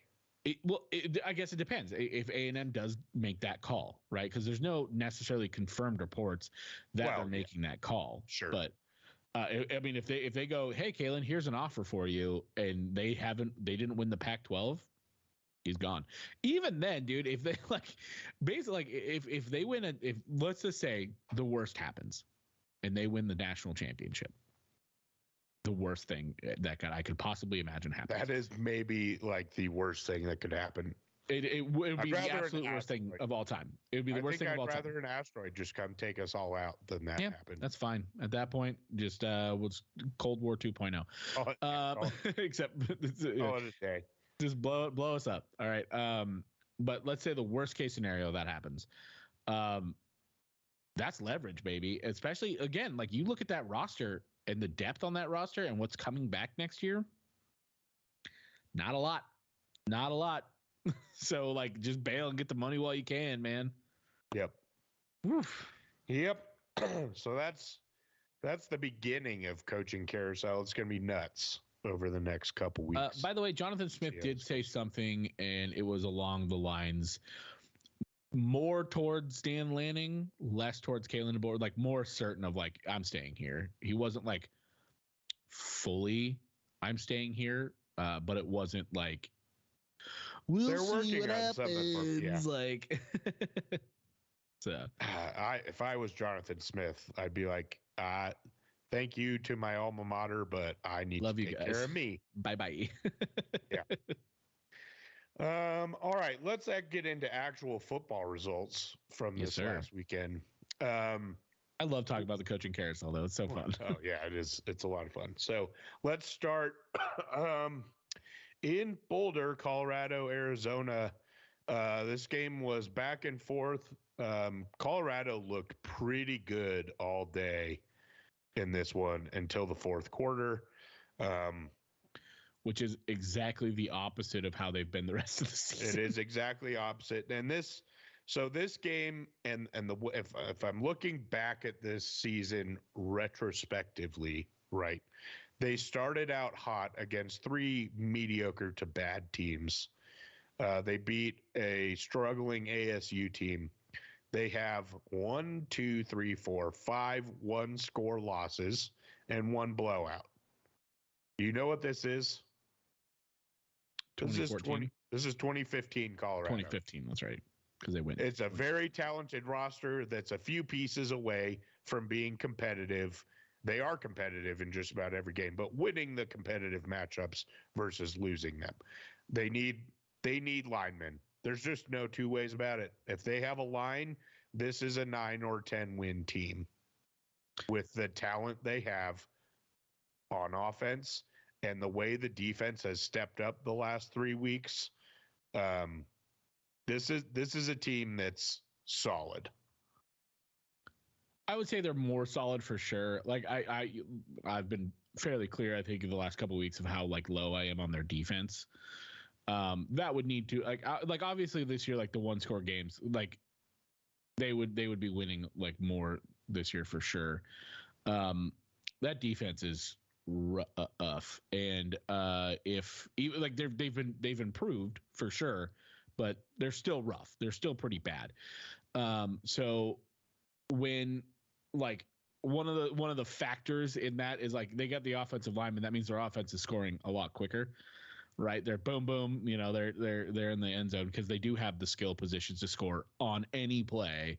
So your defense is on the field probably longer. I did think the shootouts are a lot higher scoring. You're assuming that I'm just saying they need offensive linemen. They just need both lines. Yeah, no. I wasn't assuming that, but I think like I mean they need new linebackers. Like their linebackers safety play is okay, but the DBs I'm not worried about. I'm not. Those DBs are good. They've been cooked a few times by certain guys, but the DB talent is there. They need linemen on both sides of the ball. If they can get, they have had no pass rush. Oh yeah, it was nothing. So and they can't stop a run. And they've stepped it up. But so yes, linebackers, linemen, they need bigger guys up front on both sides of the ball. They're close. And in a they less also need competitive, to stop being penalized. And oh my God, the penalties are unreal. They're the most penalized team in the country. Like you got to get that under control. That's not surprising with a team that hasn't, with 85 new guys. Like none, that's not super surprising. But the move to the Big 12, like the Big 12 is just not as daunting as the Pac-12 is. No. So Colorado's be fine. Arizona continues to win. This game did not look as impressive as their previous games, but good teams find a way to win these games. We've talked about it all year. Arizona found a way to win. They closed it out at the end the way good teams do, and props to them. Yeah. Arizona's been fun to watch. Arizona has been fun to watch. Dude, I just saw a highlight of Brandon Schooler. The other, like I was just like watch, I'll have like old football highlights on, like I'm at work, you know, just like have a background noise and shit. Or I'll like watch like the football in 60, you know, like I watched the other day, the Stanford Colorado game was on, so I watched that again. But like in the second, like it was just like a montage clip of college football, like weird plays and stuff, and it's Brendan Schooler, and immediately, as like it didn't even say his name yet, I was like, is that fucking Brendan Schooler? Because he had that fucking mane coming out the back of his head, dude. Yes, he did. Anyways, that was total sidebar, but so that was Arizona, Colorado. No other real notes there. Colorado's got Washington State coming up. We'll talk about the upcoming matchups in a bit. Next game was the game of the week in the Pac-12, Utah at Washington. Few missteps by Washington in this game, including dropping the ball before getting into the end zone, which is a Utah special. I mean, Utah just gave the ball back the next play or two plays later or something. Well, like they got that. a safety. They got. Oh, that's right. It was a safety. Yeah. Utah didn't score in the second half. This game was not nearly as close as the score indicated. Washington should have had 5 more points in that case, and then they would have also scored on that last drive of the game. So what was a 7-point win could have easily been 20 plus. Washington pretty much dominated. Yeah, this was a fairly conclusive game. Michael Penix looks to have kind of righted himself, because we talked about at the Oregon game, it seemed like they kind of lost everything, all their steam. But I mean, that UFC game must have really got like pumped them full of confidence against a really bad defense. And yeah, they look good against Utah, and the score doesn't tell the story. Like you said, this game was basically never in doubt. Just one of those games where the score doesn't really reflect the game. Yep. Moving along the Pac-12 slate, Oregon State absolutely destroyed Stanford, which props to Chris. He called this one. Yep. Yeah. Oregon State needed this. They needed to come out and dominate to prove that they're a good team. And that they did. That. Yep. That they did. They are a different team at home than on the road. They struggle on the road. Mm-hmm. So big matchup coming up this week against Washington at home, and then obviously finishing the season against Oregon. Get into those later. Cal beat Washington State at home 42-39. The absolute slide that Washington State has taken with 6 losses in a row after starting 4-0 is something to behold. Unbelievable. It truly is unbelievable, the cliff they like. I mean, I am genuinely at this point shocked that Dickert hasn't been fired. I know he's only had like 2 years. I just think they can't. They must, yeah. Like, who are you gonna get? Well, yeah, you can't, especially, yeah. Because like, I mean, this is an absolute crumble.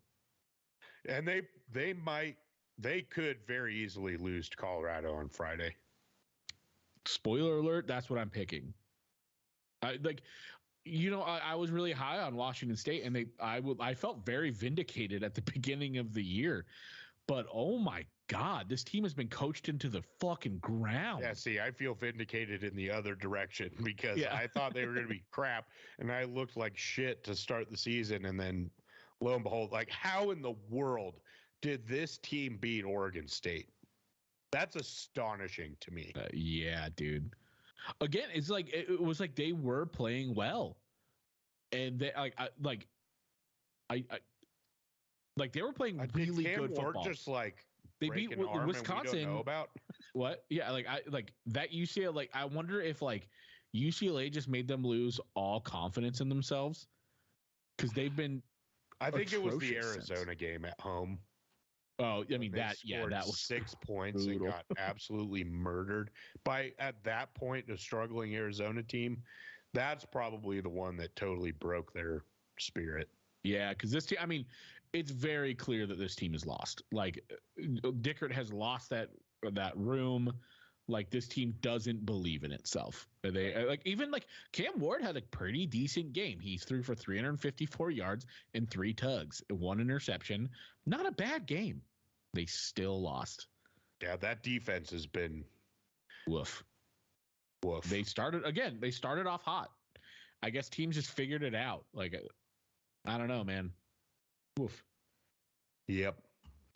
And then night finished off with Arizona State, or not, didn't finish off, but Arizona State beats UCLA.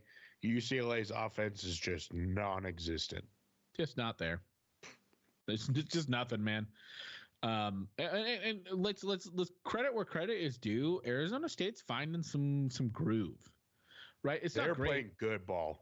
I'd say they're playing decent ball, right? Like, Bourget is still not the guy, right? Like, or Bourget or whatever. Yeah, I guess I shouldn't say they're playing good ball. They got absolutely manhandled by Utah last week, but yeah. I mean, they are showing signs of improvement in like big ways, right? And but oh boy, that you, I mean, like looking at the score, you kind of go, yeah, maybe they should have fired Chip. Like, this is as much as I like what Arizona State and like Dillingham has done at Arizona State over the season and like really made them improve. Points. This is a pathetic loss for UCLA. Like, they are so much better than this Arizona State team. The problem is losing to the Arizona schools back to back is not great, even though Arizona's playing good. Like, that's a tough pill to swallow. And then in the nightcap, we had USC in Autzen. This is another one where the score doesn't really tell the whole story. Oregon was in full control of this game, basically, from the jump. The concerning part to me, I have 2 concerns after this game. Number 1, the penalties. Knock it the fuck off with the penalties. Unreal. Mm-hmm. The number of false starts at home, that is unacceptable behavior. Now, USC did get called at one point for disconcerting signals, which is one of my favorite ref calls ever. Oh, it's the best. But you still can't fucking do that at home. You cannot have false starts like that. And number two, once again, the Oregon kicking game is going to give me fucking heart palpitations. What happened? Like, is he hurt? I think dude, kicking is such a mental game. Yeah. And after that Washington game, I think he's just toast.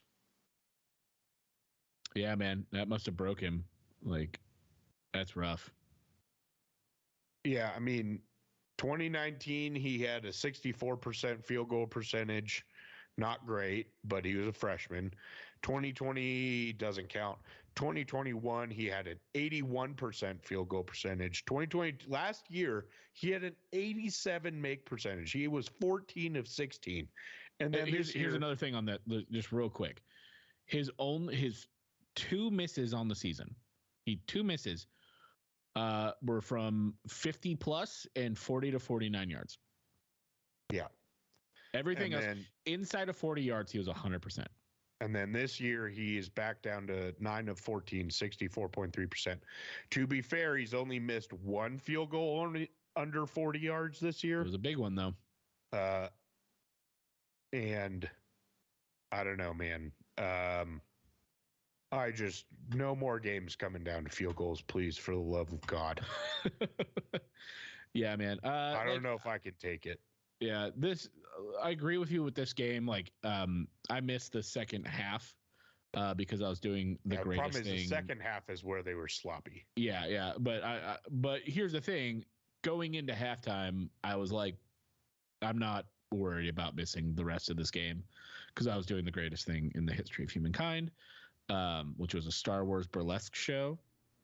I bought these tickets months ago. It was so sick. It was the dopest thing. Even if you're not a fan, go see it. It's so much fun. But yeah, after the first half, I was like, yeah, like USC, like we're only beating them by like a score at that point or whatever it was. But I was like, I'm not worried about the rest of this game. Oregon is clearly the better team here. Yeah, I mean, they held USC to their lowest offensive output of the season. By far. We got to talk about this defense, man. It's the only team to hold USC under, never mind, Utah did it. Under 40 points. Oregon's the only team to hold them under 30. Yeah. Utah held them under 40. Sick. Yeah. The defense is nasty, nasty, nasty. Specifically up front.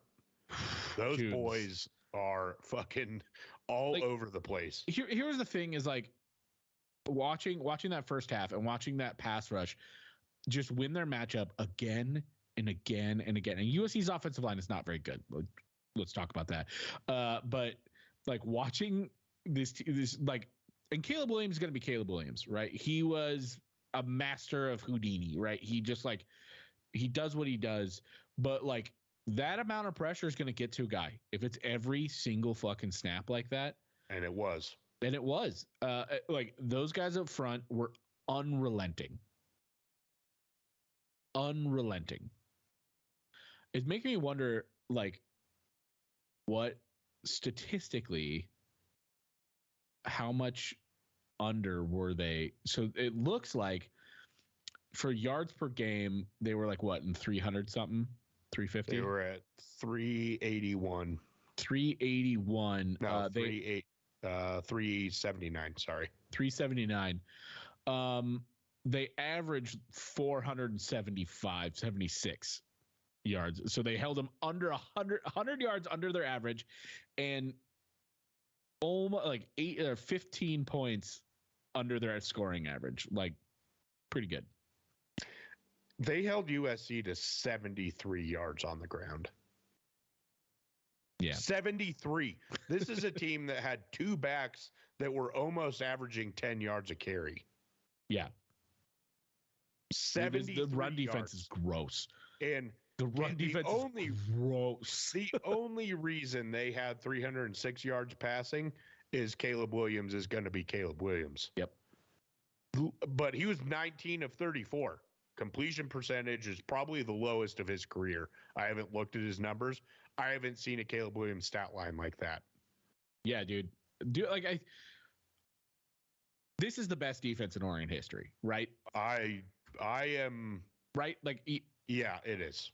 It is. It has to be. I mean, oh my God! Could you imagine if Kayvon Thibodeau was still on this team? My God, that would be scary. Oh boy. No, I mean, this has to be. It has to be they're disciplined.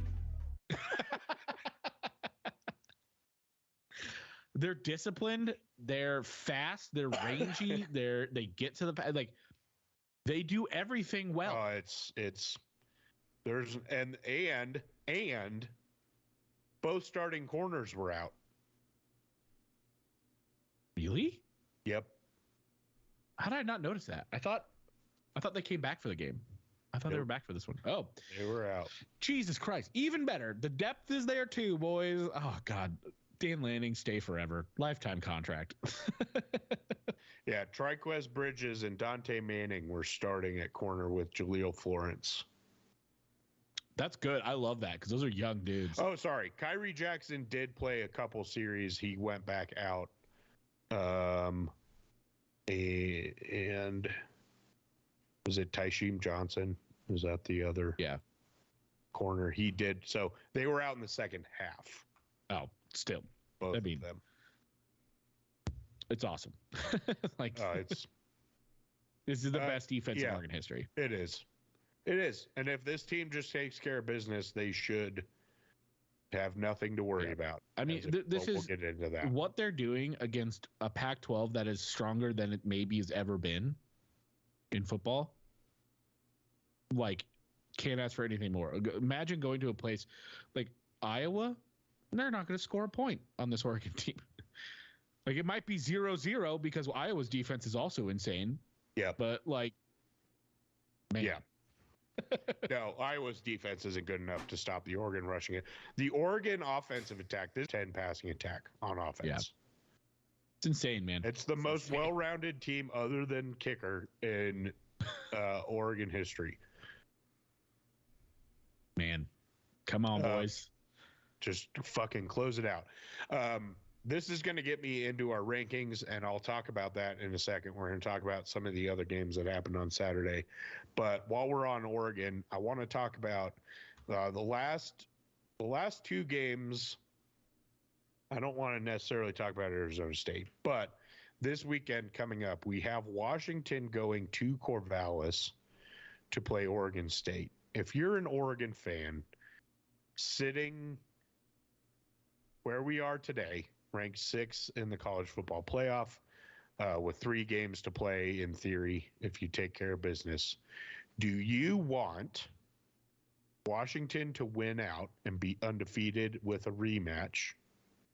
Or do you want Oregon State to beat Washington on Saturday and have 2 top 10 wins to close out your season? This is what I want. I want a close game. We're talking a 3-point Washington win. Because that shows that Oregon State won't fall super far, right? Stay so you have a top 15, top 15, top 17, another ranked win, and then you go beat a team that at that point should be in the top 4, right? They should be now, but we'll talk about that later. But you beat that team as a revenge game, and I mean that resume is as good as you can get. Yep. All right. I fully agree with that. All right. Let's quickly talk about the other results before we get into a potty break and our rankings. Other games this weekend, obviously we had Michigan, Penn State.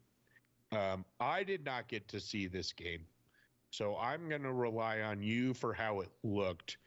I did watch the extended highlights, so I saw more than just the highlights. I saw the 30-minute recap or whatever. To me, my reaction to this game was, holy shit, JJ McCarthy only threw the ball 8 fucking times. And Michigan ran the ball 30 straight times in the second half to close this one out. And Michigan essentially dominated this one from the end of the first quarter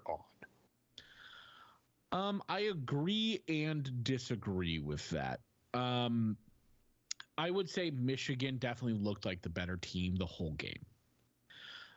There were some moments in the second half where Penn State showed some life and looked like they could. Again, this was a one-score game for most of this game. Yeah. Right. And so, it did. Like I said, Michigan looked like the better team.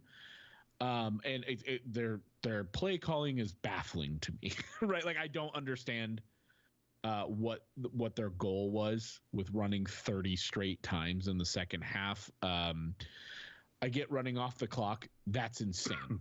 It was an insane game to watch, and it worked, right? Like it's the same. I mean, it took the Oregon State model from last year. Just run the ball until they stop it, I guess. Yeah. And it worked. It worked at the end of the day. I think it was a big missed opportunity for Michigan. I think if you're going against your first team that is remotely good, I won't say remotely good. Rutgers is a remotely good team. Your first ranked opponent, and you don't go in and absolutely make a statement when you can. I mean, like, the thing about it is, like, they were winning in pretty much every facet of the game. This is why this is so weird to me, right? Like, J.J. McCarthy was 7 for 8, right? For 60 yards, which isn't great. But and Penn State's defense is really good. But, like, blow them out. If you have the ability to do it, fucking blow them out. Especially Drew Aller fucking sucks. That dude, he's terrible. Sucks ass. He is a bad quarterback. Like, watching him play, like, those last, like, here's the thing, like, the last 2 drives, some of the worst throwing I have seen in a major college football game. Like, I mean, like, his last throw was to the middle of the field. There wasn't a receiver within 20 yards of the ball in the middle of the field. There was nobody there. It was like, it wasn't even like a miscommunication. There was nobody even remotely running that route. It was just like one of those things where you look at it, you're just like, what the was that, dude? And he had a couple of those where you're just like, he missed a seam route by like 30 yards, dude. Like, if it could, in the big games, he cannot handle it, man. Because he looked pretty bad against Ohio State. He looked really bad against Michigan. Man, I like, good thing Penn State has a good defense, because if like I said, I think I texted you this. If Drew Aller was adequate, Penn State probably, unless Michigan drastically changes how they play that game, like if Drew Aller is adequate in that game with the way it was, as it is now, they win that by 2-3 scores. Like, yeah. It's one of those things. I get Michigan probably would have passed the ball more. But again, it's like, if you have that opportunity, you have to make a statement. You have a horrible schedule. Why are you just fucking being like, yeah, we're okay with a 1 score? I see what you're saying. Yeah. And I understand your point. Michigan does not have to make a statement. They're in the top 4. But they have a date with Ohio State coming up. If Michigan wins out, they're in. That doesn't matter how they win. Yeah. If Michigan wins out, they're in. And they knew it. And they also knew that Drew Aller was not a threat to them. And so they're like, I dare you. I dare you to make me throw the football. And they didn't. They didn't make them at any point. So I totally understand your point. And especially, like, I felt like that in the Oregon game, that Oregon missed an opportunity against USC because they were far and away the better team on the field. That was not a 9-point win. That was a 20-plus point win for the Ducks on Saturday, and they just couldn't do it. Now, Michigan, if this game got close, if Penn State scores, they're going to throw the ball, and they're going to do it successfully, and they're going to win because they know they can. I just think, and it's closer to what you said, it's a little different than the Oregon State-Oregon game last year because Oregon State literally couldn't throw the ball, and J.J. McCarthy very much can throw the football. They just didn't fucking have to. But here, the thing about I would understand that if they were up by 2 scores. If that game was like, all we have to do is run clock, but Penn State was consistently 1 play away from winning that game or being ahead. And so, like, I get if you have a little bit of cushion, but why are you doing that when, like, you don't have any cushion, man? And, like, Drew Aller, as much as I've been shitting on him here, has had moments where he looks like one of the best quarterbacks out there. So you can't just, like, sit back on your laurels and be like, yeah, I fucking dare you, because he could in a way, right? So Yeah, I get if you have a cushion there, sure, fucking run the ball forever. I don't give a fuck. Like you said, they don't have to make a statement, right? They really don't. But, like, I don't know, man. It's just like that game plan. Like, if that is the game plan, then that is a bad game plan. It's also weird because they've thrown the ball a lot. It's not like we're watching Iowa, who has no like offense. that's why this is like, I don't get it. They had a Heisman candidate quarterback, JJ McCarthy, and they threw the ball 8 times. It is weird, but it's almost a flex. It's almost like we don't. Fuck the forward pass. We're just going to run it down their throat until the end of the game. Here's the thing. Like I said, like, they looked like the better team the whole time. That didn't look like a flex to me, right? Like, it almost looked like they don't trust JJ McCarthy, which is very weird. I don't know. It's just, like, to me, again, like, if they were up 14, then it would look like a flex. Since they were up by 9 or 8 or whatever it was. 2 scores. Yeah. What were they up? It's 14-9. They were up 5 points. It doesn't make sense to me. At halftime, they were up 5 points, and then they went up 8 points. Like, that's why it's weird to me, man. Like you're up 8. You're up 8 points. It's not a flex to me at that point. Like, it's a flex if you're up by 2 scores and you just go and ram it down their throat like that. But yeah. I don't know. It seems like bad play call, or not bad play calling, bad game plan. If you're literally, they're right there the whole game. The crazy thing is they're going to come out against Maryland this weekend and they're going to throw the ball 35 times for 400 yards. Yeah. And they're going to destroy them because that's what Michigan does. It is super weird. I want to go back to, I mean, we talk about Deion's coaching woes at times. How these coaches don't fucking understand basic clock or game management shit is unbelievable to me. James Franklin was down 15 points in the 4th quarter. Mm-hmm.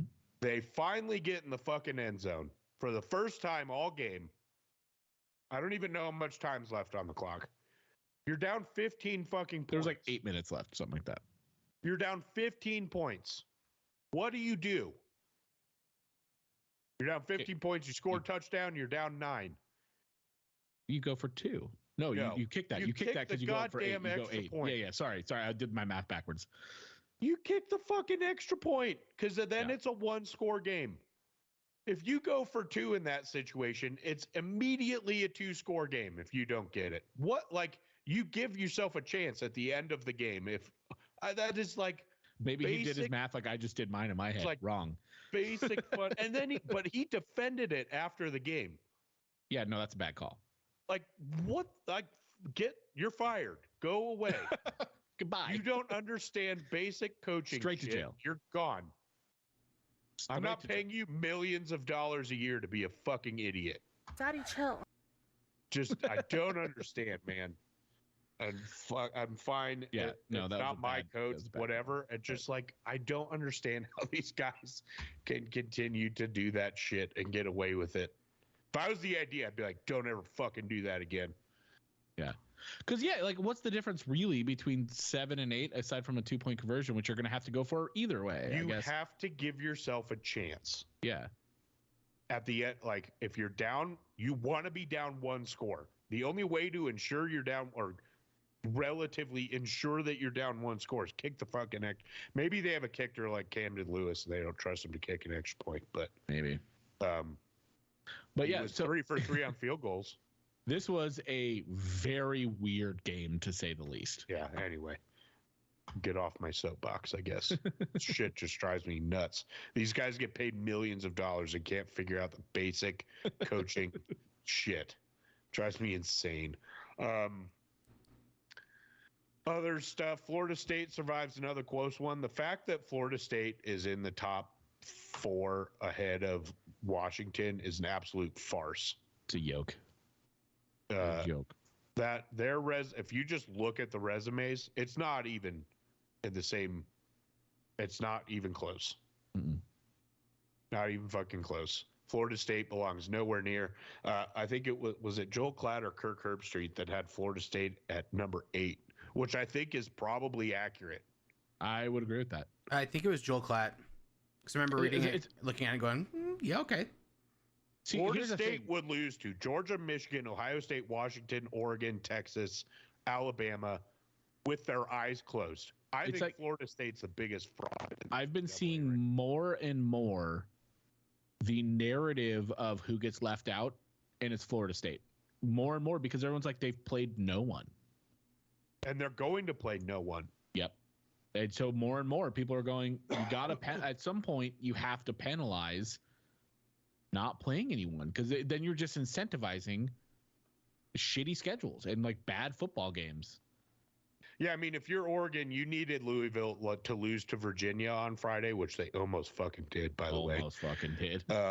And who does Louisville play this week? Like, you need Louisville to lose to Miami this week. Mm-hmm. You need them to not have a top 10 win and to be very clearly the weakest link in that conference championship race. Mm-hmm. Very clearly. I just think they're the biggest fraud in the top 10 right now. Yeah, coming from a guy who had him at number 2 last week, I was almost dropping him. I almost had him behind Oregon. I was right there. Which at that point, the margin between Oregon and Alabama, I wouldn't say Texas, because Texas is floating by right now too. But between Oregon and Alabama is fairly slim right now. So it's like maybe you drop below Florida Alabama. State at 8 is not out of the realm possibility. Yeah, I agree. And I'm a big proponent of, you shouldn't just because you're undefeated, you go in the top. Like, yeah, no, like if Florida State played Washington or Oregon's schedule, if Florida State played Oregon's schedule, they'd have 3 losses. Totally agree. Can't agree more with that one, bud. So I think that has to matter, and I think it will matter, and historically it has mattered to the committee. So, well, obviously there's a lot of stuff to shake out here, but that one's speaking of Texas, just what? A 12-team playoff. A 12-team playoff, almost like it should happen this year.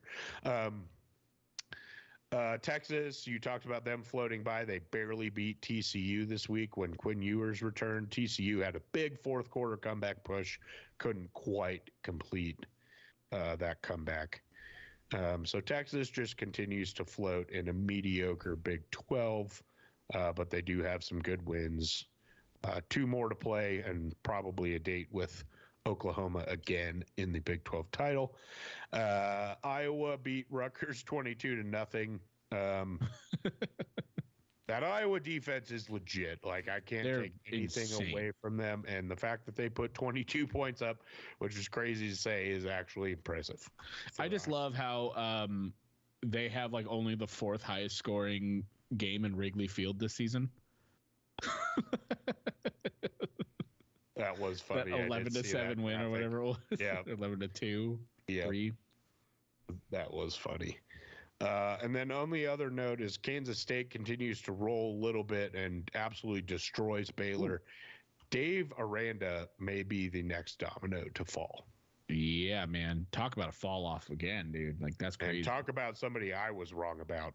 Oh, dude, me too. I wanted him in Oregon. So did I. Big yikes.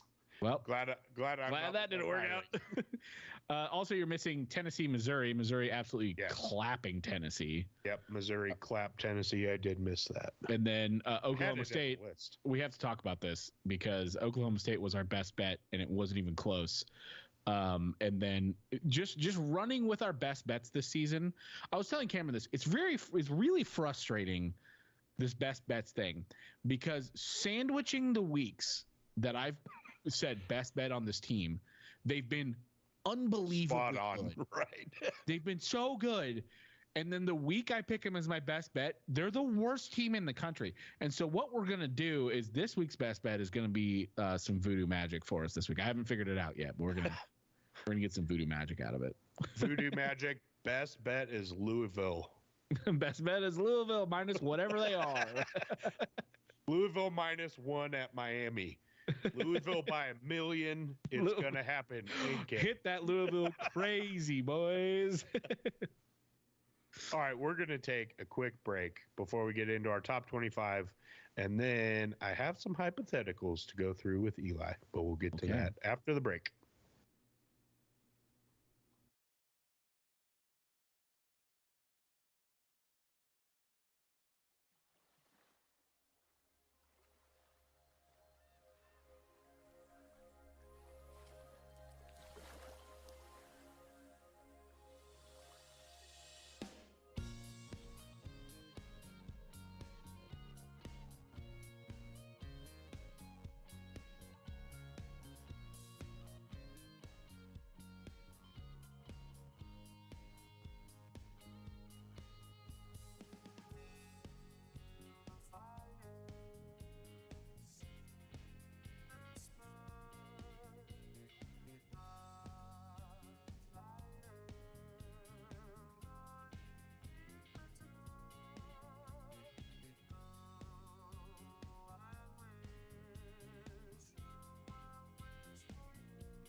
All right, we are back just in time to reveal our rankings, compare them to the college football rankings that just came back out tonight.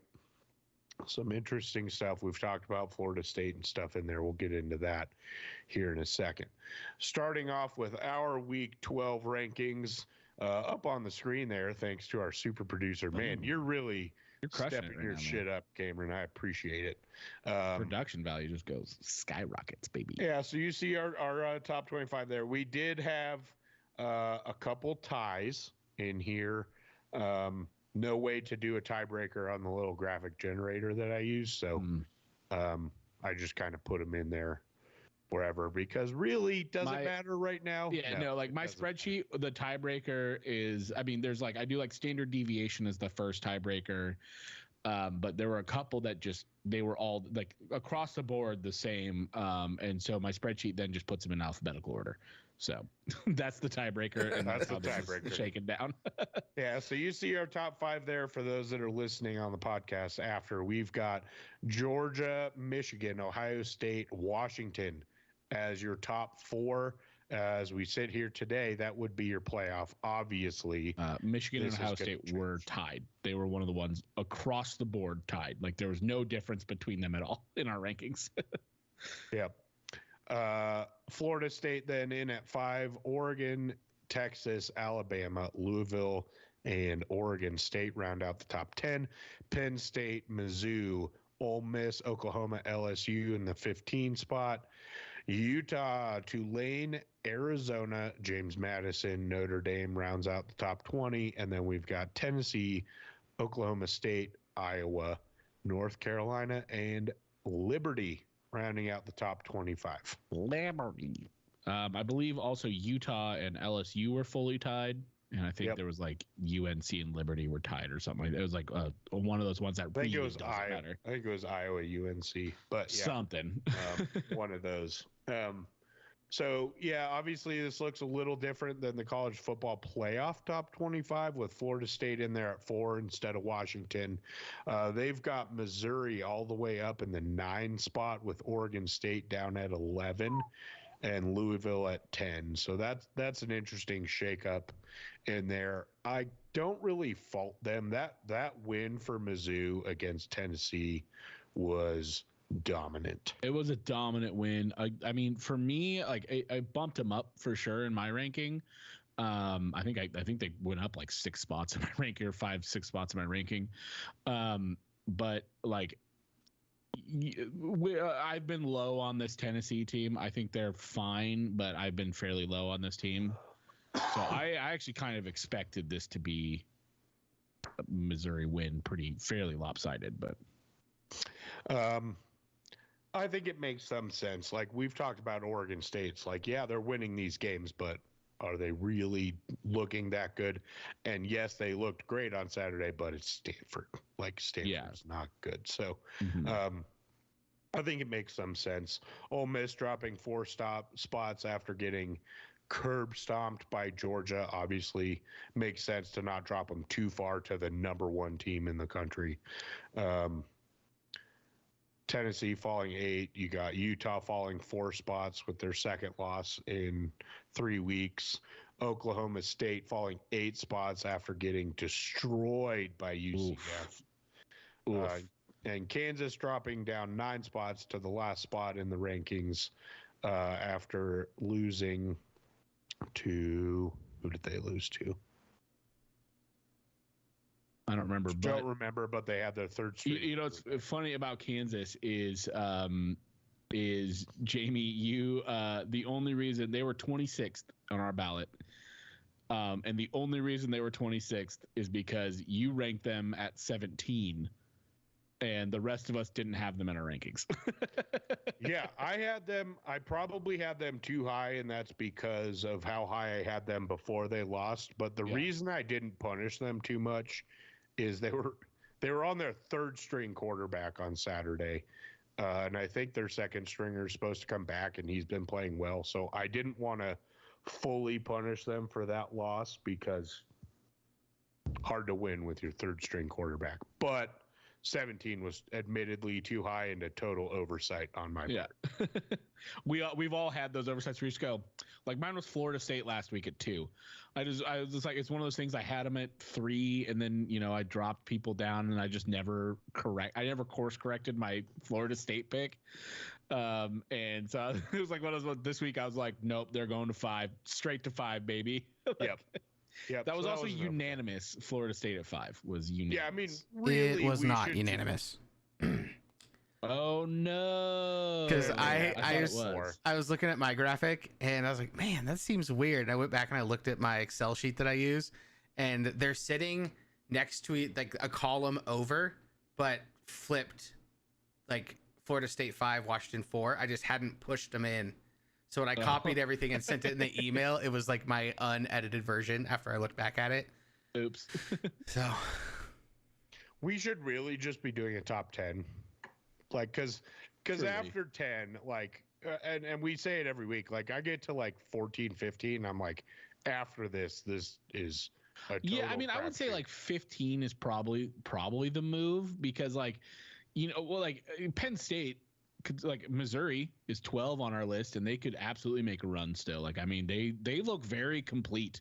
Yeah, they look like a really good team. I mean, we've never had a 2-loss team in the college football playoff. So, like, essentially, once you get past the 1 losses, we're pretty much talking about like this is just for shits and giggles. And totally, fun. None of it matters. It's all fun. So we're just going to keep doing the top 25. I don't have a top 15 graphic generator thing, and I'm not about to make one. So we're just going to keep. Next year we'll just do our playoff. Yeah. Every week. Well, that's the top 12. So yeah. That's what I'm saying. Yeah, we'll just do our playoffs every week. So interesting. How are we going to do that, right? Because you have your 4 conference champs. So we're basically selecting who the conference champs we think are going to be as the top 4, and then we have to have a group of 5 team in there. Yeah, that's fine. Okay, we'll do it. We'll be fine. We'll figure it out. We've got a whole offseason to figure it out, Jamie. That's true. Very true. All right. Before we get into this weekend slate, we're getting into the part of the season where you're trying to figure out where your team's going to end up. This is when silly shit happens in these games that you shouldn't lose, but you lose. I'm not looking at Oregon at all. Going down to Tempe on Saturday. I fucking hate that. Dude, just flashbacks. Nope, I'm not talking. Yeah, I know. Not looking at that at all. So I'm gonna give you silver spoon in hand. I'm gonna give you a couple. I'm gonna give you a couple end of season scenarios. Gross. And I want you to tell me who the final 4 in these scenarios would be. Hold on to your butts. Yes, Cameron. We've been wanting a soundboard for literally years, so I'm just so happy it's finally happening. Yes, Cameron. Scenario 1. This one is about as clear cut as it gets. You've got a 12-0 Big Ten champ, either Michigan or Ohio State. 12-0 Georgia SEC champ, clear cut. 12-0 Florida State. This is where it gets interesting. 12-0 Washington Pac-12 champ. A 12-1 Texas Big 12 champ who has avenged their loss. And then a 12-1 Michigan or Ohio State who did not play in their conference championship. Who's your final 4 in that scenario? I think it's pretty clearly the Big Ten champ, the SEC champ, and Washington. Pac-12 champ in that case. And then what were the other ones? 12-0 Florida State ACC champ, 12-1 Texas Big 12 champ who avenged their loss by beating Oklahoma, and then a 12-1 Michigan or Ohio State game who didn't even play in their conference championship game. So the problem with these scenarios is a portion of this is eye test, right? And so like when Michigan and Ohio State play each other, let's say Michigan wins that game. If they win and it's sloppy and like it's a 2-point fluke play win, whatever it may be, like a lucky bad snap or some shit like that, we're talking about a different story than if Michigan goes in and absolutely fucking crushes Ohio State, right? Again, it's like if Texas goes in and barely squeaks one out, we're talking about a different story, right? So just based off of that, it's hard to like actually do that. But I think based on history, I think you're going to have to go, well, not history. I think they go with Florida State. I think it's pretty clear in this case they go with the undefeated conference champs. Yeah, that's what makes sense. Even if it's a very weak conference like it is, you got to go with the undefeated conference champ in this scenario. Yeah, Texas, I think Michigan or Ohio State not being in their conference championship would be out in this scenario. I think they're out. This comes down to Texas and Florida State, and that is a compelling argument. Texas has not been nearly as dominant as they would have had to have been in the last few weeks for them to overtake an undefeated. Yep. Even though they have the better win at Alabama, arguably the best win of the year in college football.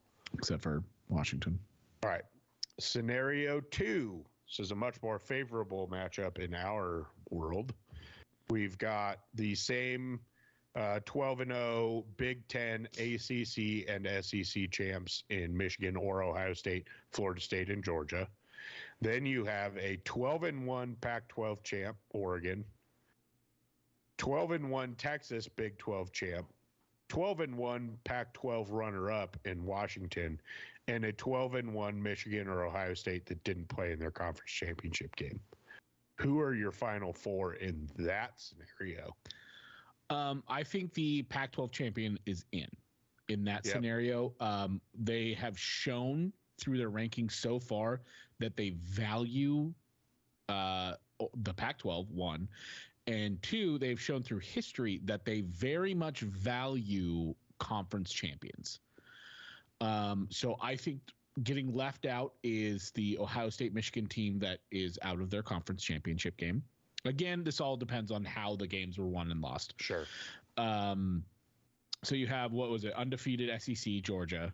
That's in. If there's an undefeated SEC champion is in. Or Big Ten.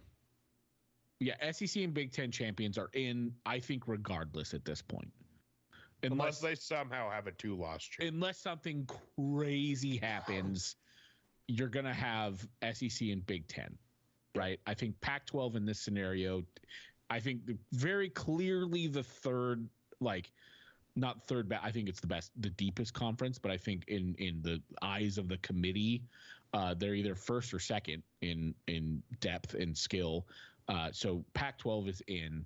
And then if Florida State's undefeated in the scenario, Florida State goes. Yeah. I had a couple things that I assumed in all three of these scenarios. I assumed Ohio State and Michigan, one of those team wins out. Yeah. Because that's the most likely scenario. Agreed. And I assumed that Florida State's going to win out. Okay. Because if Florida State loses at any point, they're out. Done. They're done. Yeah. This third scenario is what is going to cause absolute mayhem and is arguably, as we sit here today, one of the more likely scenarios that we have. Okay. We have a 12-0 Big 12 champ, Michigan or Ohio State. 12-0 Florida State. That's what I meant. Big Ten champ, Michigan or Ohio State. 12-0 Florida State. Again, those two are a given in these scenarios. Now we have 12-1 Alabama SEC champ. 12-1 Oregon Pac-12 champ. 12-1 Texas Big 12 champ. 12-1 Georgia SEC runner-up. 12-1 Washington Pac-12 runner-up. Okay. So again, in a crowded field, the committee has shown that they value conference champions. Yep. So I think the SEC runner-up is out. Whew, man. So Georgia's one loss in the last 3 years gets them out. Yep. Oh, buddy. I mean, it's like your argument for last year, where you were like, "No, I'm not. I'm pointing out for the listener. I'm not coming at you, Jamie. I was just saying it's like your point from last year is you got to win your conference champion. Like the championship has to matter. Like you can't just we play the games for a reason, right? And a lot of college football happens to be getting hot at the right time, right? Like we've seen that with Oregon. They've got cold at the wrong time. And that ruined an entire season, right? Like, so I think, again, they've shown that they value the Pac-12.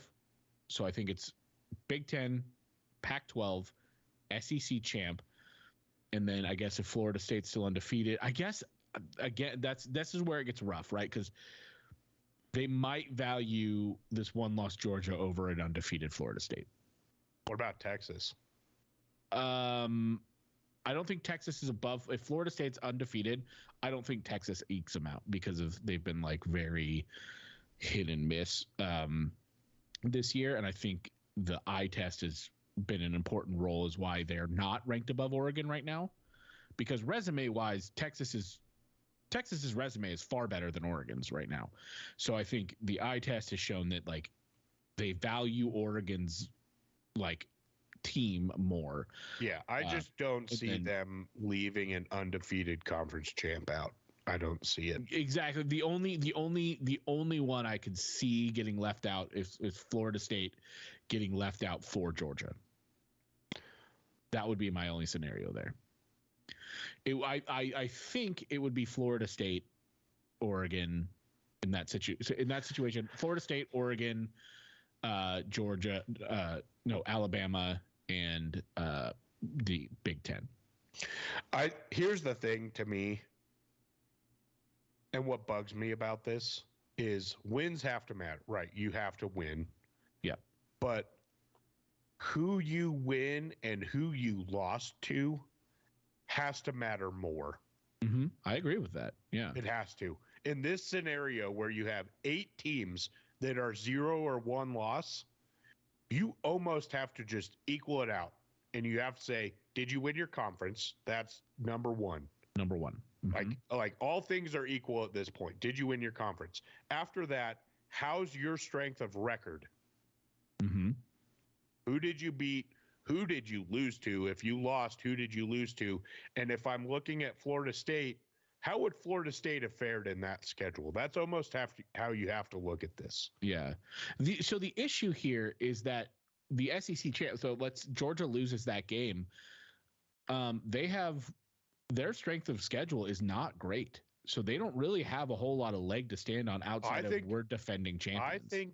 I don't think this is a year in any of these scenarios, which as we sit here today, and college football is fucking nuts, and we still have rivalry week. So I fully understand. This is all preemptive. This is preemptive. But these are arguably, as we sit here today, the 3 most likely scenarios. Mm-hmm. I think this year the SEC champ is or runner-up is out. I don't think we have. I agree. Don't know in these scenarios that there's an option for a conference to get 2 teams in. I would agree with that. I think the field is too loaded, at least record-wise, to let, especially just like. The only thing is I guess it can't be conference champions are getting in, and then the only debate at that point is like really who's the conference champ that's left out. Yeah, exactly. And I think in a lot of cases, since Florida State we're assuming is going undefeated, like Texas is the one left. Texas is out. And that because they've shown that they like Oregon as a team better, and I think that's going to stay consistent as long as Oregon stays consistent and plays like they do right now. I also want to point out that there's a very real possibility that in the final year of the 4-team playoff, we end up with the exact playoff matchup. Yes, I saw this playoff. I saw that. That'd be so sick. That would be so sick. With Ohio State was Ohio State 1? Ohio State at 1. Oregon at 2. Oregon at 2. Florida State at 3, and Alabama at 4. That is possible. A very realistic, because if Oregon blows out Washington, let's just say Oregon wins out and double-digit win against Washington in the Pac-12 championship, they're going to jump an undefeated Florida State just because of how the committee views them. And then Alabama, especially if Florida State ekes out there. If Florida State does, but with Alabama coming from the 8th spot, jumping all the way to 3, I don't know that I see that. Mm-hmm. So we could that's very real possibility that we have exactly the same matchup. So sick, dude. Script writers, get on it, dude. That would be so sick. So again, I really Oregon don't want win it to all this time. In the last year of the Pac-12. Yeah, I don't want to jump ahead too far because of the stuff we're going to talk about now, which is the week that is coming up, week 12 matchups. We're going to start in the Pac-12 as we always do, and then go to some of the. It's cupcake week for the SEC, so there aren't a whole lot of good matchups. But quickly, I just got to point out, if that does happen and we get a repeat of year 1 of the playoffs, we have to find Jeff and hold him down so he can't go to that championship game. Dude, okay, so he was here this weekend, and he talked about going if Oregon goes, and I said, you're not fucking He's allowed. not allowed. He's 0 for 2. He's not allowed. It's him. Megan is not allowed to go, and neither is McCurds. Yeah. None of them are allowed to go. Those 3 people, break their knees. They cannot go. I think Torsten as well can't go. I'm not sure on that. I think he's been to both. He's If probably he has, asleep not right allowed. now. I don't care. He'll hear it later. Torsten, if you've been to both national championships at Oregon, you are not allowed to go. All Oregon fans, if Yeah. you have been to both and you were at both losses, you have to stay home. You have to stay home. Optional. You know, this is isn't not- your year. Let someone who's, only I been went to the one, Auburn game. I stopped going because Yeah. we lost. Can't go. If Jeff says he's going, I will get on a plane that day and break his kneecap so he can't go into the game. I mean, I'll be at his house the week before the game. I'll make something happen. All right, good. I'm going to claim plausible deniability for whatever that is. I did it. We didn't tell you anything. I did it. All right. Week 12 matchups. Let's start with Pac-12 as per always. Kicks off Friday night. We've got Colorado traveling to Pullman. Both teams struggling. Let me pull up what the line is on this game real quick. It's Washington State -4.5 right now. Yeah, I like Colorado on the money line on this one. Washington, we talked about this earlier. Washington State has fallen off a cliff. I think they've lost the team. I think they don't believe in themselves. Colorado, shit on them all you want. They're the cockiest 1-6 conference team in the country. And so I don't think they're losing faith in what they've done. I think that's one of the strengths I really like about Prime as a coach is that his own personal arrogance ekes into coaching and he doesn't lose faith. And so I actually think that Colorado wins this. And I think it's actually kind of a fairly comfortable win. Yep, I agree with you. You talked about Colorado's weaknesses on defense being the run defense mostly. Washington State doesn't run the ball. Good matchup. So good matchup on defense. I think Shedeur is going to be able to move the ball against this Washington State defense. Great. They started finding something again last week against Arizona, against a pretty good Arizona defense. Mhm. So I think I agree with you. Colorado wins this one, and fairly comfortably. Yeah, I'm not going to say big, but I think it's one of those games that even if the score doesn't reflect it, it's like Colorado had this game in hand. Colorado was the better team all game, Yeah. kind of thing. Yeah. All right, let's go to Saturday. Action kicks off in Tucson, Utah at Arizona. All of a sudden, this matchup is fucking bananas. Yeah, man. Which is not something we predicted. Not at all. I think at the beginning of the season, I think I was higher on Arizona than you were. Not a lot, but I think we said their offense was good, but their defense was going to be atrocious. Turns out their defense has been fairly good, and their offense has been awesome since Fafita. In Arizona, Utah's lost a couple. I like Barnes a lot as a quarterback. I think he's a good Utah quarterback. I think he needs to grow a lot still. I'm taking the Wildcats, man. This is an absolute coin flip for me. Mm-hmm. And what I say about coin flips? Home team. I'm going to take the home team. I'm taking the I Wildcats. hate picking against Whittingham because Whittingham is such a great coach. He'll probably find a way to do it, but it's kind of like we talked about a couple weeks ago where it's like one team trending up, the other team trending down. Utah, they're still a good team, and the defense is still nasty as hell. But they're kind of on a downward trajectory as a small one, and Arizona is on an upward trajectory. So I'm going to take Arizona on this. Yeah, I wouldn't say Utah's on a down. They've lost the games they were supposed to lose, and they absolutely crushed Arizona State in between those losses. So yeah, that's tough. I would say Utah on the spread and Arizona to win, but the spread's 1. Yeah. So literally can't. So I'm just going to take Arizona to win this one, but my confidence meter is right in the middle. Same. I got confidence. Yeah. It's very low.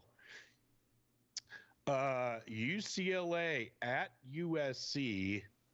Line is USC -6.5. I'm surprised at that line. I would figure Vegas would be a little higher on USC.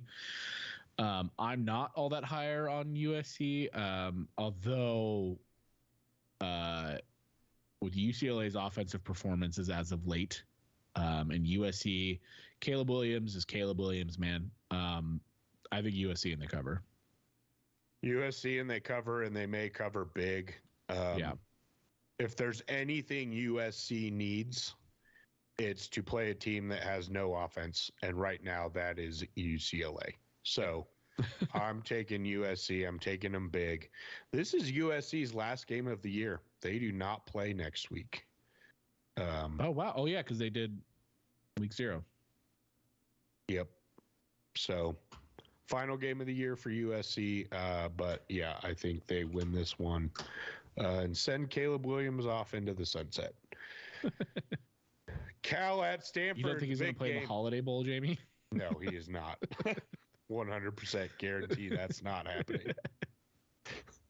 He might come back. I don't even think they're going to be in the Holiday Bowl. It's going to be like they might not, dude. They might be in the Kimmel Vegas LA Bowl. Yeah, whatever it is. Cal at Stanford, the big game. Big game. Not the final iteration, because they'll just do this in the ACC next year. So weird. I got Cal into cover. What's the spread? 6.5. Cal minus 6.5. I have Cal big in this one. Yeah, I like what Cal's been doing over the last couple of weeks. Outside of the Oregon game, they've looked really good. Not really good. They've looked a lot better. Yep. I got Cal in this one for sure. Cal and Cal the cover. And then we've got I'm sorry. Game of the week in the Pac-12. What? I am shocked by this. Sorry. This Washington going to Oregon State. Oregon State's at Oregon State. Oregon State is the 2.5-point favorite here. That is shocking to me.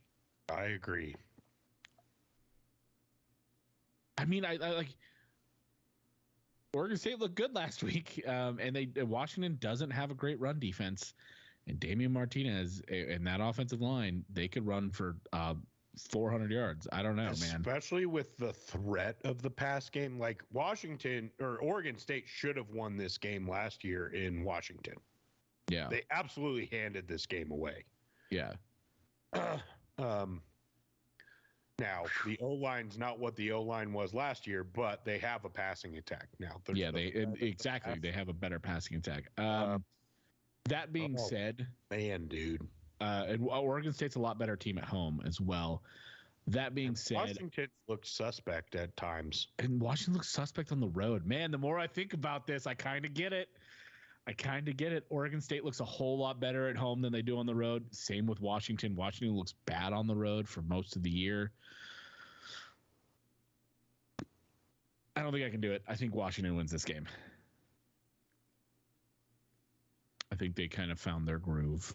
For the sake of the Pac-12 and Oregon in particular, I really hope Washington wins this game. Yeah, again, though, I kind of think I think you're a little bit right. We're kind of going back to the scenario earlier where it's like, they win 2 top 10 games in a row if Oregon beats them both. That's pretty good. It's pretty good. Yeah, because let's just say Oregon State wins this game. They then leapfrog Mizzou back into the top 1-loss team. They're probably the number 9 team in the country. Yep. And Washington is probably 10. I would say 8. 8 to 10. Yeah. They're a 1-loss team. If they lose a close squeaker on the road like Oregon did, they probably stay ahead of Oregon. Still top 10. Still top 10. And yeah. Oh man. And then Oregon goes in and beats Oregon State as a top 10 team, and then beats Washington as a top 10 team. Yeah, this feels to me this is an Oregon State team that plays better at home and a Washington team that plays way worse on the road. Yep. Oh, buddy. I know. This is kind of a coin flip for me.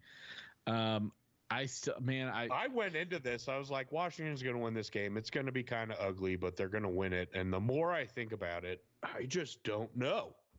Cameron, who are you picking? So both so teams here's the lose. thing, though. Yeah, right. In triple overtime. both teams win is what we want. Yeah, we need Ooh, I both like teams that. to I win. like that. and triple Both teams win. So they did play well against USC on the road, and they played well against. No, they didn't really. Everybody play plays well against USC. great. Yeah. But outside of that, I guess they haven't played terribly on the road. But The Oregon exception being State Arizona is like a completely different football team at home. Yeah. Let's see. Going to Oregon State. See what's going on. On the road, yeah, they lost to Washington State. They had that shootout with Cal. They lost to Arizona. You know what? I'm picking Washington. They've done well against the teams they were supposed to do well against. Talking about Oregon State. Yeah. The exception being Wazoo. If Utah had been playing Barnes and had hit their stride like they had after the Oregon State game, I think they may have even lost that game at home. And then if UCLA had any semblance of an offense, they may have also lost that game at home. So I'm going to pick Washington, and I'm going to pick them to cover. Well, obviously, I'm picking Washington. You pretty much have to. Picking Washington money line, and I think I think this is close in the fourth quarter, and Washington scores a couple touchdowns late to pull away. I would agree with that. Some late heroics to which is unfortunate because I think this is probably going to end up being a double-digit win for Washington just because of the firepower they have. Yeah, and that really sucks because it's going to drop Oregon State down. Could could raise Washington up though. So it could. I mean, I think Oregon is kind of in a no-lose situation in this game. Agreed. The lose situation that Oregon has this weekend is their game in Tempe, which is just an absolute. That state is just awful. Yeah, Arizona in November is never a good place to be. Here's the thing. The defense will be intimately familiar with Arizona State, what they're trying to accomplish and what they're trying to do with their team. So I think the game plan that Tosh Lupoi and Dan Lanning are going to put together is going to overcome that late November. And if we're going back to the history of Dan Lanning and saying like he hasn't won his rivalries, he has beat Arizona's late in the season in Arizona. So I'm gonna go Oregon, and I think they're a 23.5 point favorite. I might go cover on this. I think that's right about where it's gonna be. I'm going Oregon, and I'm going Oregon big. This is not the trap game that Arizona State used to be, and this is not a team that's going to fall into that trap. Dan Lanning is not going to allow it. This isn't a team that has the ghosts of Arizona past, right? I just don't. Yeah. I don't see it with these guys. So also, the stadium is going to be mostly empty. I think they've sold more since Arizona State beat UCLA. I think I saw that they sold like 5,000 tickets the next day for this game. Oh. So it's going to be some people, but this is going to be Oregon and Oregon big. I just think that they're out to prove something at this point, and they're going to, especially since they struggled late against USC. Like I could see the big game hangover. If they had wrecked USC last week, I would honestly be more concerned about this game. But they need to focus this week. They know they have stuff they need to fix. They all said it in their press conference. This is a get-right game before your final Civil War game ever. I think they're gonna come out and make a statement on Saturday. I would agree with that. All right, so we want to recap real quick? Yep. I did write them down. So we got CU against the spread, which was plus 4.5 to them. Honestly, we both have CU money line. CU money line. CU money line.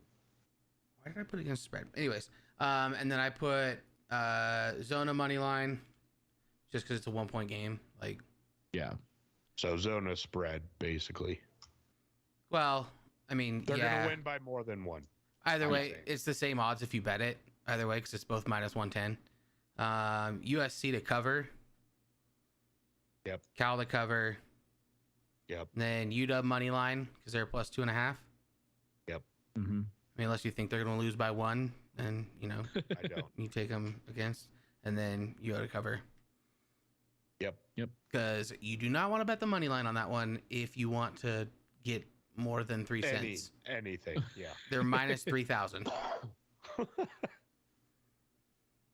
All right, guys, I got my best bets for the week.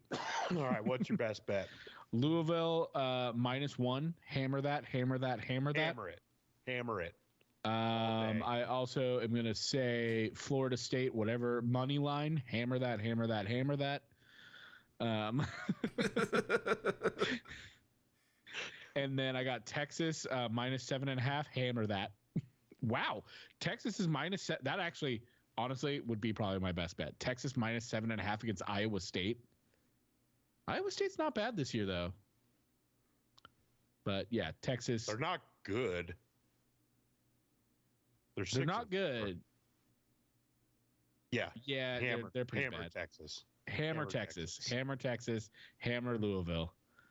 Those are the big ones. Texas and Louisville. Both to Hammer cover. those best bets. Who does Florida State even play? Both. There's to no cover. line. Florida State doesn't have a line. Yeah, no, it's because they're playing North Alabama. Yeah, it's I didn't also know that cupcake Florida week for State them. was in the SEC. Fuck those guys. It is also because Let's just run down the SEC slate, shall we? Yes, let's. It's not going to make us angry at all. Alabama plays Tennessee, Chattanooga. Oh, big game, big game. Ole Miss got UL Monroe. Huge game, man. Mississippi State with no head coach playing Southern Miss. Big game. Texas A&M plays Abilene Christian. Trap game. Hey, they don't have a coach either. Then there's Tennessee, Georgia, randomly. Yeah, Tennessee, Georgia. Georgia's a 10-point favorite. I'm taking Georgia on the line on that too, to cover. Georgia looks, after last week, they look like they figured it out. They got Brock Bowers back. Yeah, which was I their think entire offense. Georgia's going to play mad on. They're just going to. Yep. I think they're going to roll. Auburn plays New Mexico State. Man, rough schedule. We do have good Florida, games. Missouri. Yeah, Florida's not great though. Arkansas plays Florida International. Man, can't imagine having this tough of a schedule at the end of the season. Kentucky, South Carolina. And then LSU plays Georgia State.